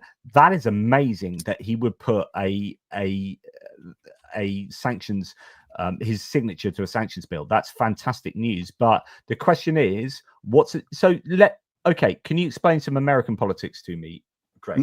I'll do my best. So we know that during the 7 months of no aid from the US to Ukraine, that the key was held by Mike Johnson, the Speaker of the lower house, the House of Representatives. So he refused to put a bill through that way to then, I presume, get through to the Senate so that the Senate could sign it off, and because they're much more likely to do that. Can you get stuff going the other way? And can the Senate put through things without having Mike Johnson have any say in it? So therefore it would be up to the Senate leader, John Toon. It will have to go through both houses regardless. But it always goes from Mike Johnson can lower house to the upper house. So well, the Speaker of the House is the third most powerful person in the United States government. So you have the President of the United States, and then you have the Vice President, and he is also resides over the Senate. And then you have the House of Representatives, and the person elected there right now, of course, Mike Johnson, who's turning in more of a weasel every day. Despicable. It's just his face is starting to aggravate me. Anyway, so it can. I'm just looking. Sorry, okay. AI has told me that Senate can pass a bill, then it needs to be voted on or passed by the House of Representatives. That's what I'm saying. It doesn't matter. It's still it can, but it typically doesn't, because you've got more to deal with in the House. It typically goes House to Senate. Regardless, it's got to pass both houses. Yeah. So that's interesting. So actually, that I'm bill, trying to get confirmation of who has signed this bill, because who is who sponsored it. It's Lindsey Graham. Because I'm going to tell you something. If Tuberville has, does anybody have a link? Because if Tuberville has actually done this, it's big. It's much bigger than you realize. Yeah, because that's a big statement against Trump. So although it's probably not a statement against Trump. Well, no, it is. Listen, for Tuberville. Yes. Yeah. For Tuberville. That's interesting. Yeah, that is interesting. I'll have to look into that. Thanks for that, Julian, though. And thanks for the support. So we have Daddy Jim. Can't the EU impose secondary sanctions too? They get as much from China and India as the US. Let's just bypass the US and go it alone. Yeah, I guess they can. But here's the issue with here's why, in my opinion, this is speculation from someone that is not an expert. This is just my common sense. Why I think that Europe wants US to be a part of all sanctions and all actions against Russia is that if the US isn't a party to sanctions, then it is deleterious for people in the EU. Because if you are going to go alone on sanctions, that gives a competitive advantage. So say the EU was going to sanction and secondary sanction and do all these heavy things on Russia. Say, for example, let's just pick, I don't know, oil, right? You're going to go crazy on oil, right? And or not oil because the US produces its own. I don't know, something, widgets, right? You're going to go heavy on sanctioning widgets. And the EU goes nuts on Russian widgets, and they can't sell widgets to the EU. And then you put secondary sanctions from European banks on Chinese and Indian banks that deal in the selling of widgets to China and India, etc., etc. If the US aren't on board with that, then the US can get cheap widgets, and we aren't going to be sanctioning the US. And so nations who aren't involved in sanctions get to buy that stuff cheap from Russia because they'll be trying to look for people to sell their stuff to. And what that means is that then Europe has to buy widgets in more expensively because they can't get cheap widgets from Russia. And so if you do unilateral sanctions from the EU's point of view, it actually disadvantages EU citizens, consumers, because you will end up having inflation in the EU and the US getting by on buying cheap stuff from Russia because they're not fulfilling the sanctions and then going through the cost of implementing the sanctions. So actually, we really need the US to be a party to the sanctions, not just from an enforcement point of view and the US Treasury being exceptionally good at enforcing sanctions, but actually because the US then becomes a market to be able to sell that stuff to that circumvents the EU and renders it a disadvantage for our consumers. I hope that made sense. Okay, so it does make sense. I thank you, Cheryl Waitley, for sending that in the Discord. Thanks, Danny Jim, to Greg, by the way, and F Oink. We also Senator Cruz, Senator Tuberville, co-sponsor, April the 30th. It's just coming out. April the 30th. That's a long time ago. So he's actually been co-sponsoring that for some time. Interesting. But here's what's interesting. Okay, so I don't understand. So is that how you guys are reading that? Because I don't go there, so I'm not an expert on this website. I did type it into Grok, and I did type it into ChatGPT, and both Grok and ChatGPT says that there is no direct evidence from the provided information that confirms Senator Tommy Tuberville is explicitly supporting Senator Graham's bill on sanctions on Russia, known as the Sanctioning Act of 2025. The bill introduced by Graham and Richard Blumenthal has garnered significant bipartisan support, with 72 senators reportedly backing it. So, I mean, I see that on Grok, but I do see what Cheryl sent me, and Tuberville's name's there, but it says April 30th. So, I don't know. Interesting. I don't know. We'll have to look into that. Anybody has more links, please send them. 1 hour ago, we got 81 senators. I don't want to say he's in there. So that's interesting. That's Isn't coming from are both ABC up to date News. They have recent fact. Okay, thank you, JR. So it could be. I mean, I've got to go with the U.S. Congress site, the Congress.gov that Cheryl sent me. All right, Grok's not reliable. All right, we're going to go with the Congress.gov. And if Congress.gov is accurate, yes, Senator Tuberville has got on board. Yeah, that's good. 81. That's incredible. Mm-hmm. Wow. Just going to go back to thanking Mark. Basically, we read this one out earlier. Our favorite trio, or I put it up. Always great conversations. I mean, trio has become the duo now, and we've just distilled the greatness of Prof. Gerdes into both of us.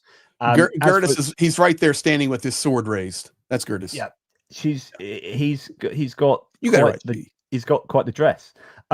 As for Trump, cowards will always take the side of the bully over the side of those being bullied. It's easier, in my opinion. Trump is a coward. 100% agreement from me. Completely Mark agree with Biscuit. that. Mark Biscuit and Oliner are legends in this universe. They definitely are. Armored Hamster, awesome. For you, says rodents against tyrants and bullies. Stay strong. It's an evil marathon, and we've got a long way to go. Thanks, guys, for your daily updates. So, yeah, it's rodents, a marathon, not a sprint. Yep. What do we have? F oink again. Putin practices. Words are cheap. Trump buys it. Yes, he does. Completely. Absolutely. We have Goose Springsteen again. Thanks, Goose. What does the panel think? Now, it's a smaller panel, but you know, I don't know. Anything I say is going to be insulting Prof. Gerdes, so I won't say that. We got the best of the. No. What does the panel think should be done with Iran? Most European nations would prefer coexistence via a deal with, so my opinion is that Trump I don't know too much though, so I could easily be wrong on this. But my sense was that you want to, and I interviewed an Iranian a guy I know I've interviewed him a couple of times on my actually once on this channel, once on my philosophical channel, and I think the movement to just kind of, if you push someone away like that, it's difficult. Like we had this try and get Putin in amongst us. This is a Merkel's approach to changing Putin and Russia, is do trade, get them into your inner circle, and then they will change. But actually, Putin didn't do that. But I think that was an admirable approach. There's nothing particularly wrong with that. When it works, it works, and when it doesn't, it doesn't. Right? With Iran, I think the more you push Iran away, there is a distinct possibility that you're pushing them into the arms of all these other nefarious entities around the world. Then they do deals, and then they end up with nukes anyway. So I think Obama's approach was what I would prefer to the Trumpian approach. As it was, I'm not quite sure what Trump is doing at the moment, because he seems to have flip-flopped on Iran and now wants to be doing deals with them. So anyway, most European nations would prefer coexistence via a deal like Obama got. That's kind of probably where I am, but I don't know enough. Trump has actually shown restraint lately. Yeah, it's interesting. But Israel, the US hawks favor military action. The issue with all of this at the moment is that Israel is becoming a growing pariah state.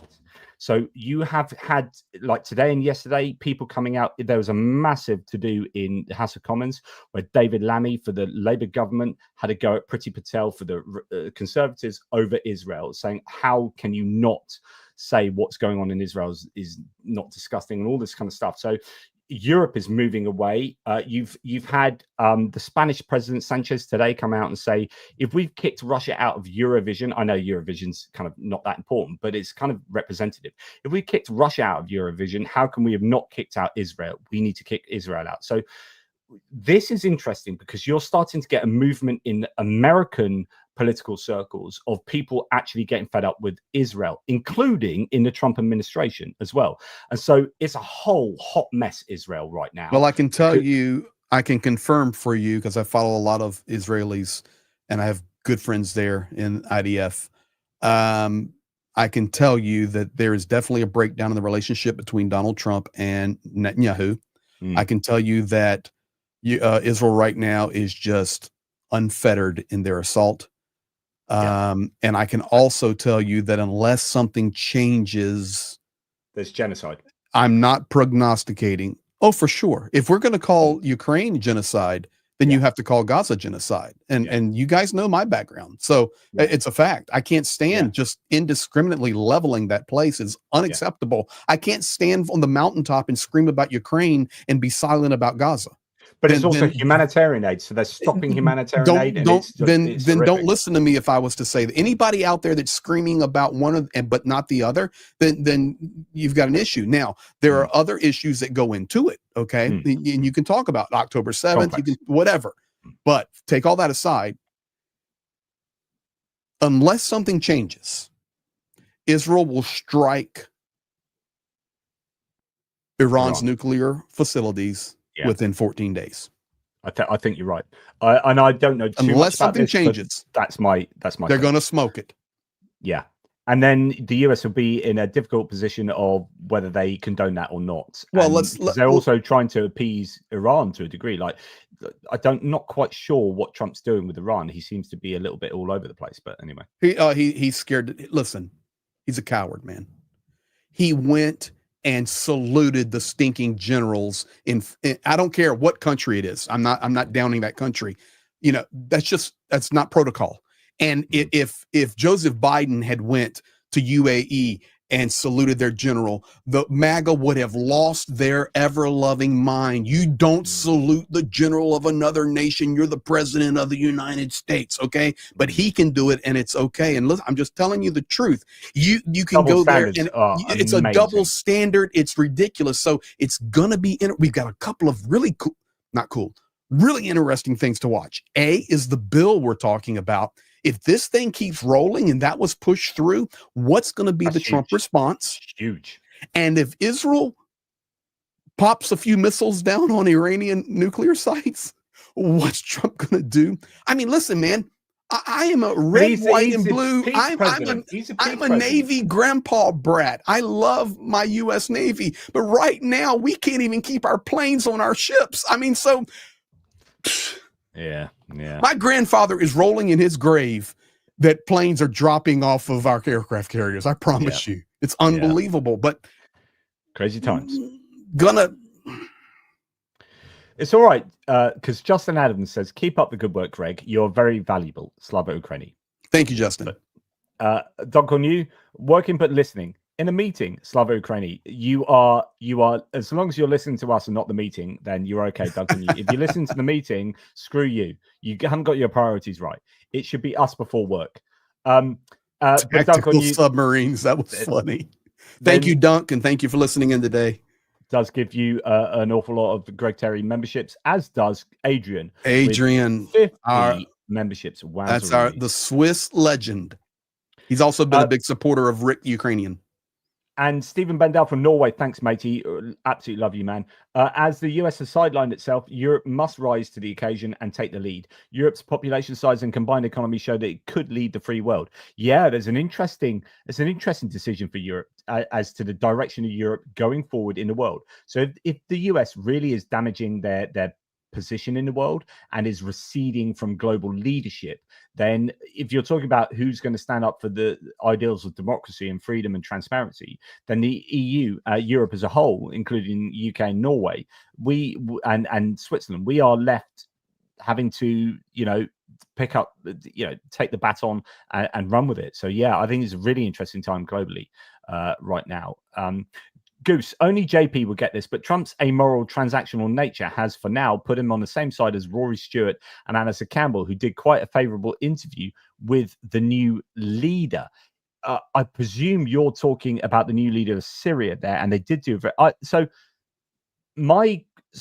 okay, what are you talking about? Trump did this photo op next to the leader of Syria, which was, as Greg said earlier, you can understand the politics of that, and I do. And actually, I think it's kind of a good thing. But the way he talked about him in terms of being good looking and strong and all this stuff, you don't say that about someone that only a year ago you had a $10 million reward on their head because they were a member of Al Qaeda, right? So yes, he is now the leader of Syria, and hopefully that leopard has changed its spots, and he's going to lead Syria into a positive version of what it can be going forward. Yes, and so therefore you deal with him diplomatically, not fawningly, like some kind of lovesick puppy that loves these strongmen. So Trump's dealing with him, I think, was poor form, but I do understand that you do need to have a kind of pragmatic, realist approach sometimes when it comes to dealing with people that you otherwise wouldn't have liked. But yeah, anyway, thanks, well said. Goose. Really appreciate that. So we have Rick from the Netherlands. This is for you, Greg, and he can get to Transnistria, Moldova. I don't know what that's in relationship to. I was watching the chat earlier, Rick, and they were talking about, well, I don't know if it was Rick, but there was conversation in the chat going on about Romania making some action against the Transnistria, or that's probably in reference to when I was on the map talking about Odessa. and that would then have the direct link to Transnistria. Yes. And Rick, for my own channel, thank you, Rick. Really appreciate that, matey. Super cool to have you back on board. Well, I've seen a little bit of you recently, but yes, yeah. F oink. Common sense is a superpower nowadays. I hope so. But thanks thank you to me. Actually, thank you, F oink. That was for me, so I really appreciate that, matey. Over from Hungary. We'll be speaking more and more about Hungary going forward, because the presidential, or the elections are in, he's prime minister. The elections, general elections, are in 2026, and they are tightening the laws around campaign fundraising, or like they're doing a foreign agents law, a 2.0 of the foreign agents law. I think they already have in Hungary at the moment. They're trying to stop opposition being able to generate funding and the ability to challenge Fidesz in Hungary. So Hungary is going to be an absolutely fascinating watch for the next year.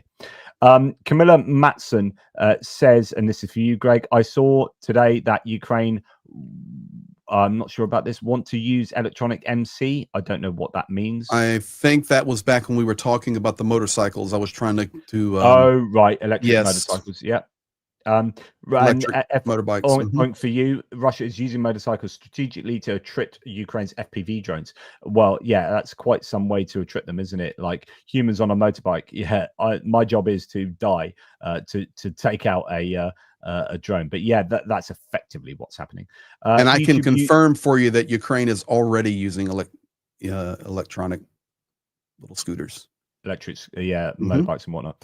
In fact, they got given some by Germany some time back as one of the or a couple of advanced packages, because the advantage of using electric motorbikes, I'm talking about motorbikes, not e-scooters, is that they're really quiet. So actually, special forces, they've developed them for special forces to use to get in quietly at night and whatnot. YouTube user for you says, are either Putin or Trump receiving accurate intelligence?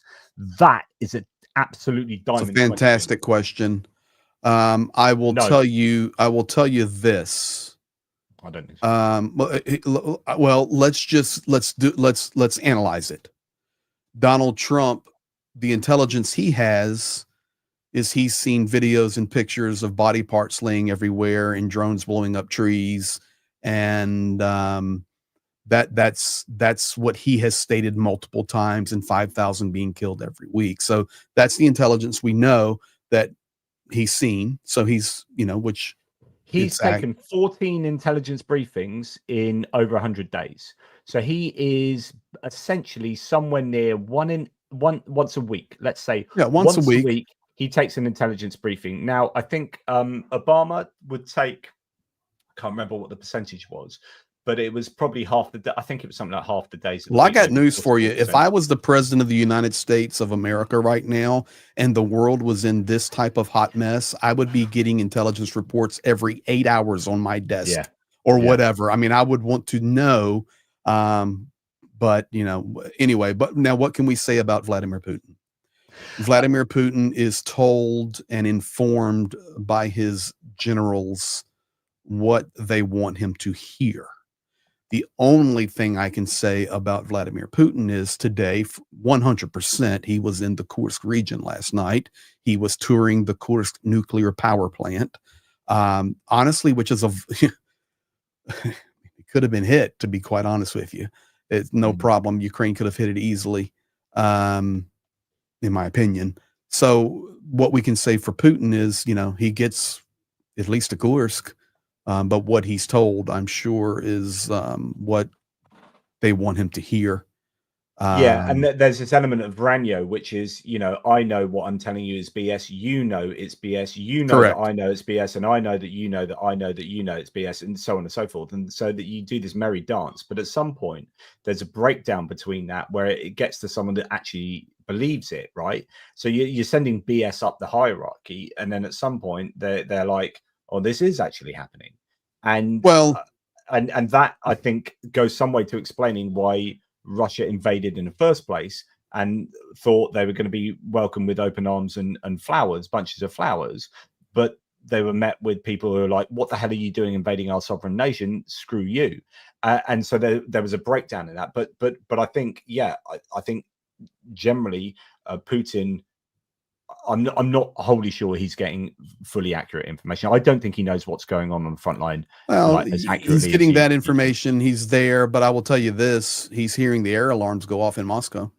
Mm, mm. You know, so there's just little things. Yeah. Daddy Jim, best mods on the internet, hands down. 100%. Excellent.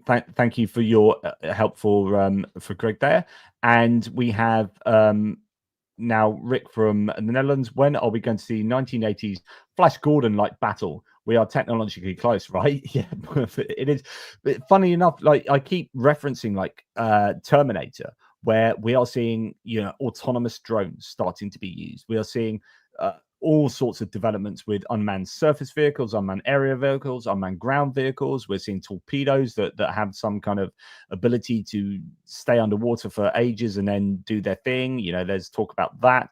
All sorts of things that was science fiction becoming science fact. So yeah, who knows? Well, you know, Ukraine themselves putting out about 48 hours ago that Russia has upgraded again their Shaheeds, and this is confirmed. I know you know about Johnny. They go faster. They carry up to 90 kilograms of a warhead. They lower, also higher, faster, dive they quicker, go bigger faster, warheads, higher, dive quicker. They also are better now chips. can be completely autonomous, meaning running off of artificial intelligence, which means they don't strike a particular target. They'll just find a target, and it can be a bus with people in it going to pick potatoes, like happened in Kharkiv region a couple of days ago. The blue bus. That was an evacuation bus. Yeah. Or it can be a military target, or it could be anything. It's going to lock onto something. So it's changing very rapidly. And I'll also tell you what else is changing rapidly. It's also the healing up soldiers, the rehabilitation of soldiers. One of the guys I work with closely down on the southern front, he's a commander in the 28th. I never showed it online because just didn't want to, but he actually has a fake arm. And so he took damage in a battle about 18 months ago, and his arm was basically destroyed from here down, from the elbow down. And they literally put in titanium bones.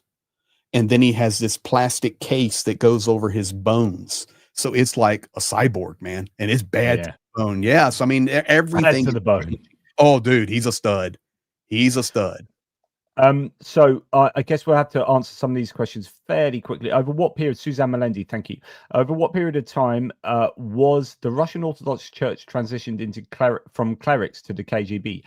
My understanding, I'm no great knowledge on this, but it's long been the case that the Russian Orthodox Church has been very much involved with the KGB. So it's not something that's transitioned like recently. If you go, there's actually a really good Wikipedia page. I wrote an article on saying, and yeah, they've long been involved heavily with the KGB. So that's not a new phenomenon. But thank you for that. Daryl Thomas, thank you for your super sticker. Always great to have your support. Really appreciate that, mate. And Goose, and you know, stop having better hair than me. That's why I'm wearing a cap. Goose Springsteen, JP, on the topic of reform, so that's the UK political party, they are a blunt instrument to scare Labour and the Conservatives to go hard on immigration. Starmer would never have made the Island of Strangers speech without reform. You are absolutely right, 100% Goose. So just those who don't know, Keir Starmer made a very un-Labour-like speech that was very anti-immigration recently in terms of the rhetoric. He's calling us an island of strangers, i.e. we're full of immigrants that don't really know each other, don't really get on, that kind of thing. And he would never have said that if he wasn't feeling the heat from reform on immigration. So immigration is going to be like a key, and I think it is for everywhere in the world, actually, as things like climate change and wars and all sorts of things are going to force people to move to places that will better suit them and their family and the ability to make a living. And temperate regions of the world like Europe and the UK and the US will receive an awful lot of people wanting to go to places that are easier to live than where they live. And so, you know, immigration is going to be a perennial problem. So yeah, you know, Labour are going to have to deal with that. Do they shift to the right, or do they keep humane and compassionate whilst tightening up immigration? Who knows? Who knows what's going to happen there? But thank you for that, mate. Excellent chat, says Drychar. Thank you for this. As always, deal JP and chums. This will probably go towards white port. Can't fault that. Do you know what? I'm drinking some Pinot Noir. I'm going to look like an alcoholic, Craig. Well, this is a really nice bottle of Pinot Noir that I bought. But I have the white port he's talking about just to the side here. Just looking at me. It's been looking at me for about 3 days. White port is lovely, and that bottle comes from Mark. By the way, Mark from the Little Whiskey Shop, Whom I know personally. Yes, he has just started getting in Ukrainian wines, and he sent me a picture of all the Ukrainian wines he's got in today, and I've just bought a bunch of them, and I'm really super excited to support Ukraine through drinking. So anyway, I'm so proud of you, JP. You are an expert. The things I do for Ukraine: drink more wine, mainly. Okay, this is for you, F-Oink, giving you 10,000 Hungarian florins, which is super cool. Ukraine needs help. Donate generously. Yes. I can't wait to get back there very soon. That's super kind, F-Oink. And the Weasel with a super sticker. Thank you very much, Weasel. Della, for you. Adelia, thank you, Della. Sorry for you, Adelia. Or yeah, Adelia. Adelia. My eyes are old and worn. She's conductor on the Hope Train. Greg Papinko, this was great. Thanks, JP, Greg, Terry, and Prof. It's still going. Sadly enough, most thank humans, you, Greg. Yeah, we are still going. But we're almost down at the end of these. Michael Vuchar, Greg Terry, contact me. I will help you understand China. Thank you, Michael. So that's Michael. I'm going to be talking more about China, so I'm going to get your expertise, sir. Thank you. And Pyro Kurt Brubaker says, amazing stream. The mods for Jonathan are just as awesome as the mods on the Hope Train. Thank you for as Trump would say, equalizing. Do you know this word, equalizing? It's like groceries. Have you heard groceries? It's this old-fashioned term that no one uses anymore. But I'll let you know what groceries mean. Anyway, they are. Oh, and gas is $1.98 a gallon too, buddy. Yeah. Let me just tell you, the groceries are down. Yeah, okay, whatever. Who knew? No, thanks, Pyro. That's amazing. Really appreciate that. And Blonde Bombshell, a huge shout out to the amazing supporters in the chat. Haji, 5 ATP Geopolitics memberships. Thank you, awesome ledge. And Blonde Bombsheller being amazing for you, 20 Greg Terry memberships. Hey, and I need to give a shout out to Blonde Bombsheller. Her son is graduating from school tomorrow, and he will be heading to the Naval for boot camp for the U.S. Navy. He'll be going into the nuclear field and all this. So big shout out to Alex graduating. Steve Sane, for you, thank you all as always, Pastor Greg and Zhenya, for all you continue to do for the people. Very welcome, Australian brother. Absolutely. And Tuma, 5 ATP Greg Terry Experience memberships. Now we have, thank you, Tuma. Seb says, and Seb S726, is it possible Trump is a sleeper agent with trigger words activating him, parroting anything that follows a key phrase in calls with Putin, etc.? He flips entirely on his last conversation.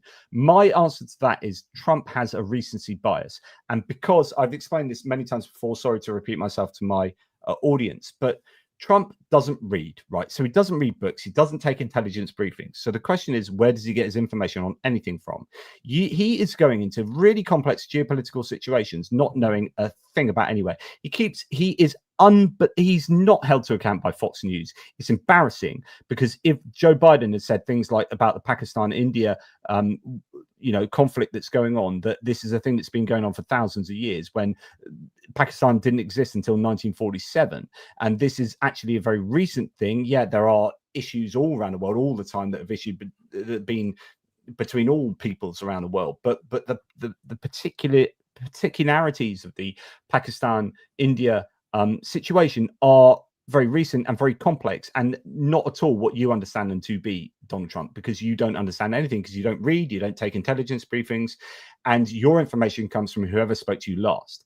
And what happens is he has a recency bias. So he speaks to Zelenskyy in the Basilica St. Peter's Basilica of Vatican, and he comes away saying really pro-Ukrainian things, because he doesn't have those people around him like Stephen Miller and all these aides around him that are poisoning him with horrible views. But he goes back to the White House and those people around him, and that's what he regurgitates. He's on the phone to Putin. He regurgitates what Putin says. He then goes back to the White House, speaks to his aides. He regurgitates what they say. He doesn't have a core ideology, as Prof. Gerdes says, as I've said forever and a day. He is ideologically vacuous. He is an empty shell that gets filled with whoever spoke to him last. He has some core ideas, very vague ideas about like tariffs and like immigration, but generally he's empty and filled with the thoughts of the last person. But he will let you know that he passed his physical with flying colors, and on the cognitive, off the charts. Remember, an elephant, a parrot, and a badger, or whatever it is. Who knows? Ryan Howe, thank you on behalf of Greg. Greg, you do great work. Share the videos I see on my socials, Thank you, and Ryan. try to boost you on Blue Sky. As for Israel, Middle Eastern wars are generally morally convoluted. True. While Ukraine is the most black and white war currently, I think that 100% agree. Broadly true. Yeah, I think. Thank you, Ryan. The Israel situation is becoming more black and white. Sadly, I just think, you know, it is. But when you try to compare the spider web of connections just by sheer breakdown in the Middle East, and you just compare that to basically pure evil dictator Vladimir Putin invades Ukraine. I mean, I've long said it's the most exactly right. It's the most black and white conflict, I think, in modern history. F oink Greg for president. Let's go F oink. You would be my. To be honest, he's got fire on his hands because I'm going to get the constitution change or whatever it is that means that people not born in the US can't. Have you seen my birth certificate, Greg? Have you? No, seen sir. It? Yeah, I was born in Hawaii. Anyway, so I thought you were born in Kenya. No, no, Hawaii. Definitely Hawaii. Okay. Well, listen, you're the one. Don't you birth me. Don't you birth me. Like, so anyway, let me tell you something. I will make you my running mate, and we can have F oink as the ambassador of Hungary to the United States. If you're a little bit nicer to me, you can be my vice president. Just a little bit nicer. Okay. So moving on from that weirdness. Let me ask you something. Perry. How much of the wine have you drank? Too much. Okay. I'm starting to slur my words. And before I came on, because my partner was years old this last weekend, right? And we had a big party and got a function room, and everyone gave her just gin, prosecco, and some champagne as well. We have got more bottles of booze in this house than you could poke a hairy stick at. So we opened a bottle of prosecco earlier because, you know, it's Wednesday, and so I had a couple of glasses of Prosecco and then started on red wine. So I should not be doing this. I definitely shouldn't be doing this. Julie Perry, thank you very much on behalf of me. That's really kind. Thanks. Great trio. Now to a duo. We have evaporated one. In regards to stormers on immigration, it should be noted that plenty of left-leaning people are fairly anti-immigration. Like Bernie Sanders did, state open borders are a Koch scheme for cheap labor.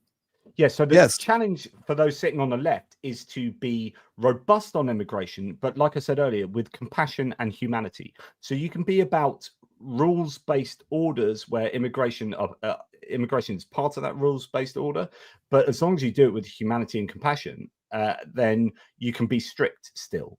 And so that's what I think that the left need to deal with, not like rounding people up off the streets when you're wearing balaclavas and not having ID and putting them in vehicles and sending them to El Salvador or South Sudan. We hear, goodness me, like one of the worst countries on earth, you are sending people that you've rounded up off the streets to South Sudan. It's just insanity. So there needs to be a grip on immigration, but with humanity and compassion.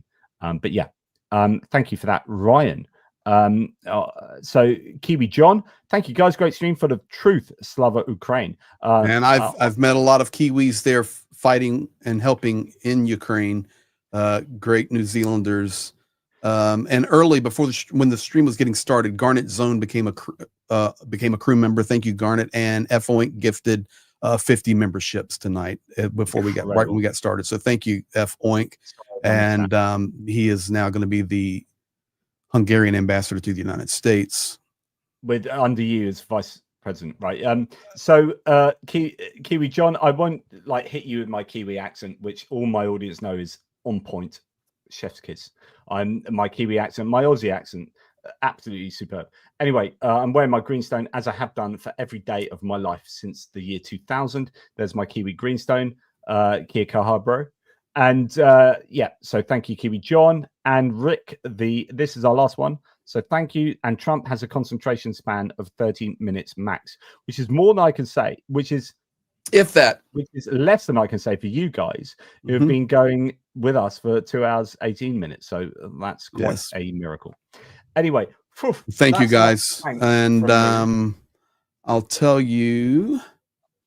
Can I just show you this as well from what I was looking at earlier? And I'll get rid of that. Thank you, Rick.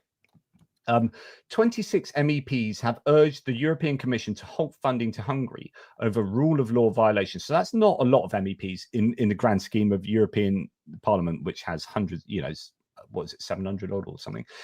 We call on the Commission to increase pressure on Orban's government to stop violating EU values and laws, they wrote in a budget commissioner to the budget commissioner. So, you know, Hungary is a bit of a persona non grata for some in Europe. Of course, there are factions in the European Parliament who are aligned to Hungary, though, as well. So anyway, I just thought I'd throw that one in there. What were you going to say, my good man? No, I was just going to say I was checking the air alarm. There are drones flying over 3 regions of Ukraine right now, and Ukraine has a lot of drones in the air over Russia right now. And then Russia just officially introduced their new ground general. And other than that, we're caught up. Yep. So that's where the Ukrainian drones supposedly are at the moment, flying over Russia. And yeah, the Russian rear is under massive drone attack. 77 have already been intercepted in just 3.5 hours. Drones are trying to break through to the capital. The Moscow region is also under attack. Windows in houses are shaking, according to Russian media. So yeah, big drone attack on Moscow, which has been ongoing all day. They've had the all day, and the, you know, in broad daylight that's been taking place, which I think is you know, not something we normally see, but it has happened previously. So I would like to say thank you to all the people in the live chat. Thank you very much for thank you, everybody, for this long amount of time.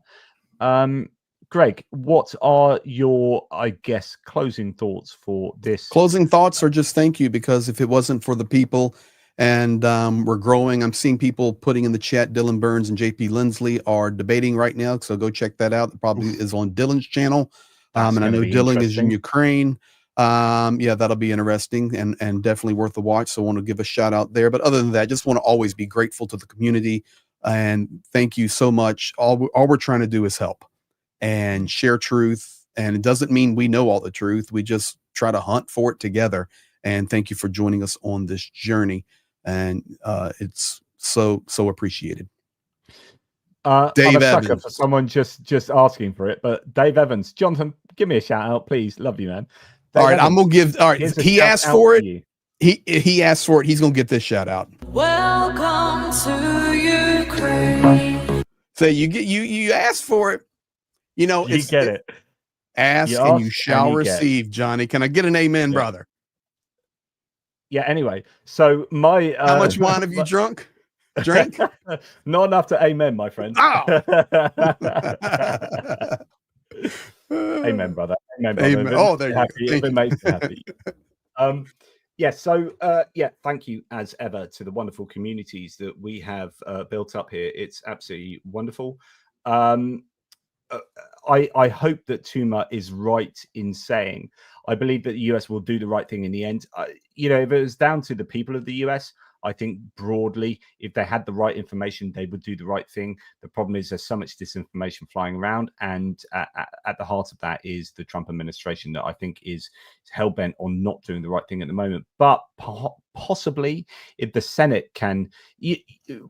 part of the issue at the moment is that Donald Trump has tried to rule by fear.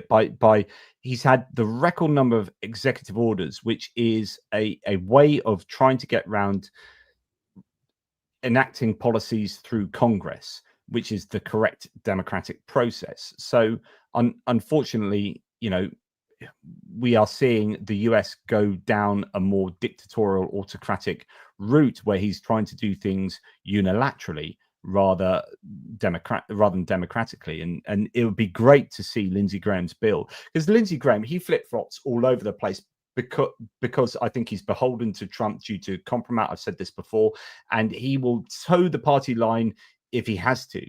Well, I'm going to. His heart is with Ukraine. His heart may be with Ukraine, but he stabbed Vladimir Zelenskyy in the back. Yeah, Like I didn't like that. I know what you're talking he about. Stabbed him in the back. After the Oval Office. That's a fact. You're He stabbed him in the back. Now, Awesome. what he's doing now, thank you, but that's what we're seeing. Nothing but, you called it flip-flop, flip-flop, flip-flop.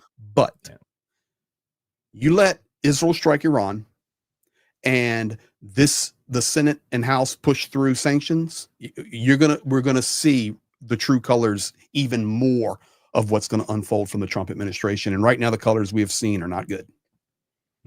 Interesting. So we'll see. I can tell you right now, traveling all over this country, I've never seen a Russian flag waving in somebody's yard. I've never seen a bumper sticker that says honk if you've loved Putin, but I see yellow and blue everywhere, flags waving, bumper stickers, business signs, even to this day, pushing 4 years in the fourth year of war. I'm telling you, American people stand with Ukraine, and we've just got to, I don't want to use the word cancer because that would be very disrespectful right now with President Joe Biden's diagnosis, but we've got really we drained the swamp, and as they call it, and the swamp got dirtier. I think we drained the swamp and found the cesspool. Yeah, I think you're right. That's just where we're at. So, well, look, Greg, it's been a pleasure. I thank you for humoring me for 2.5 hours. Thank you. No, this is fantastic. We're caught up. Yeah, we are caught up. So much as ever to talk about. Hopefully, we have helped you, wade through the geopolitical swamp that surrounds this war in Ukraine.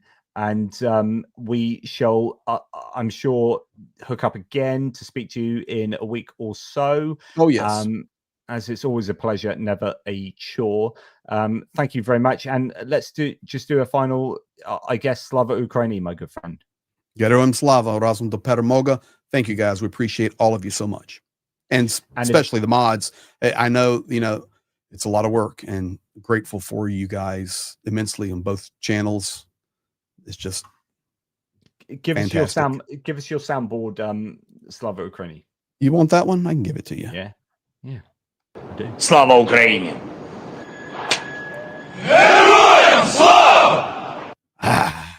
Nice. And dunk on you for a final one there. So thank you.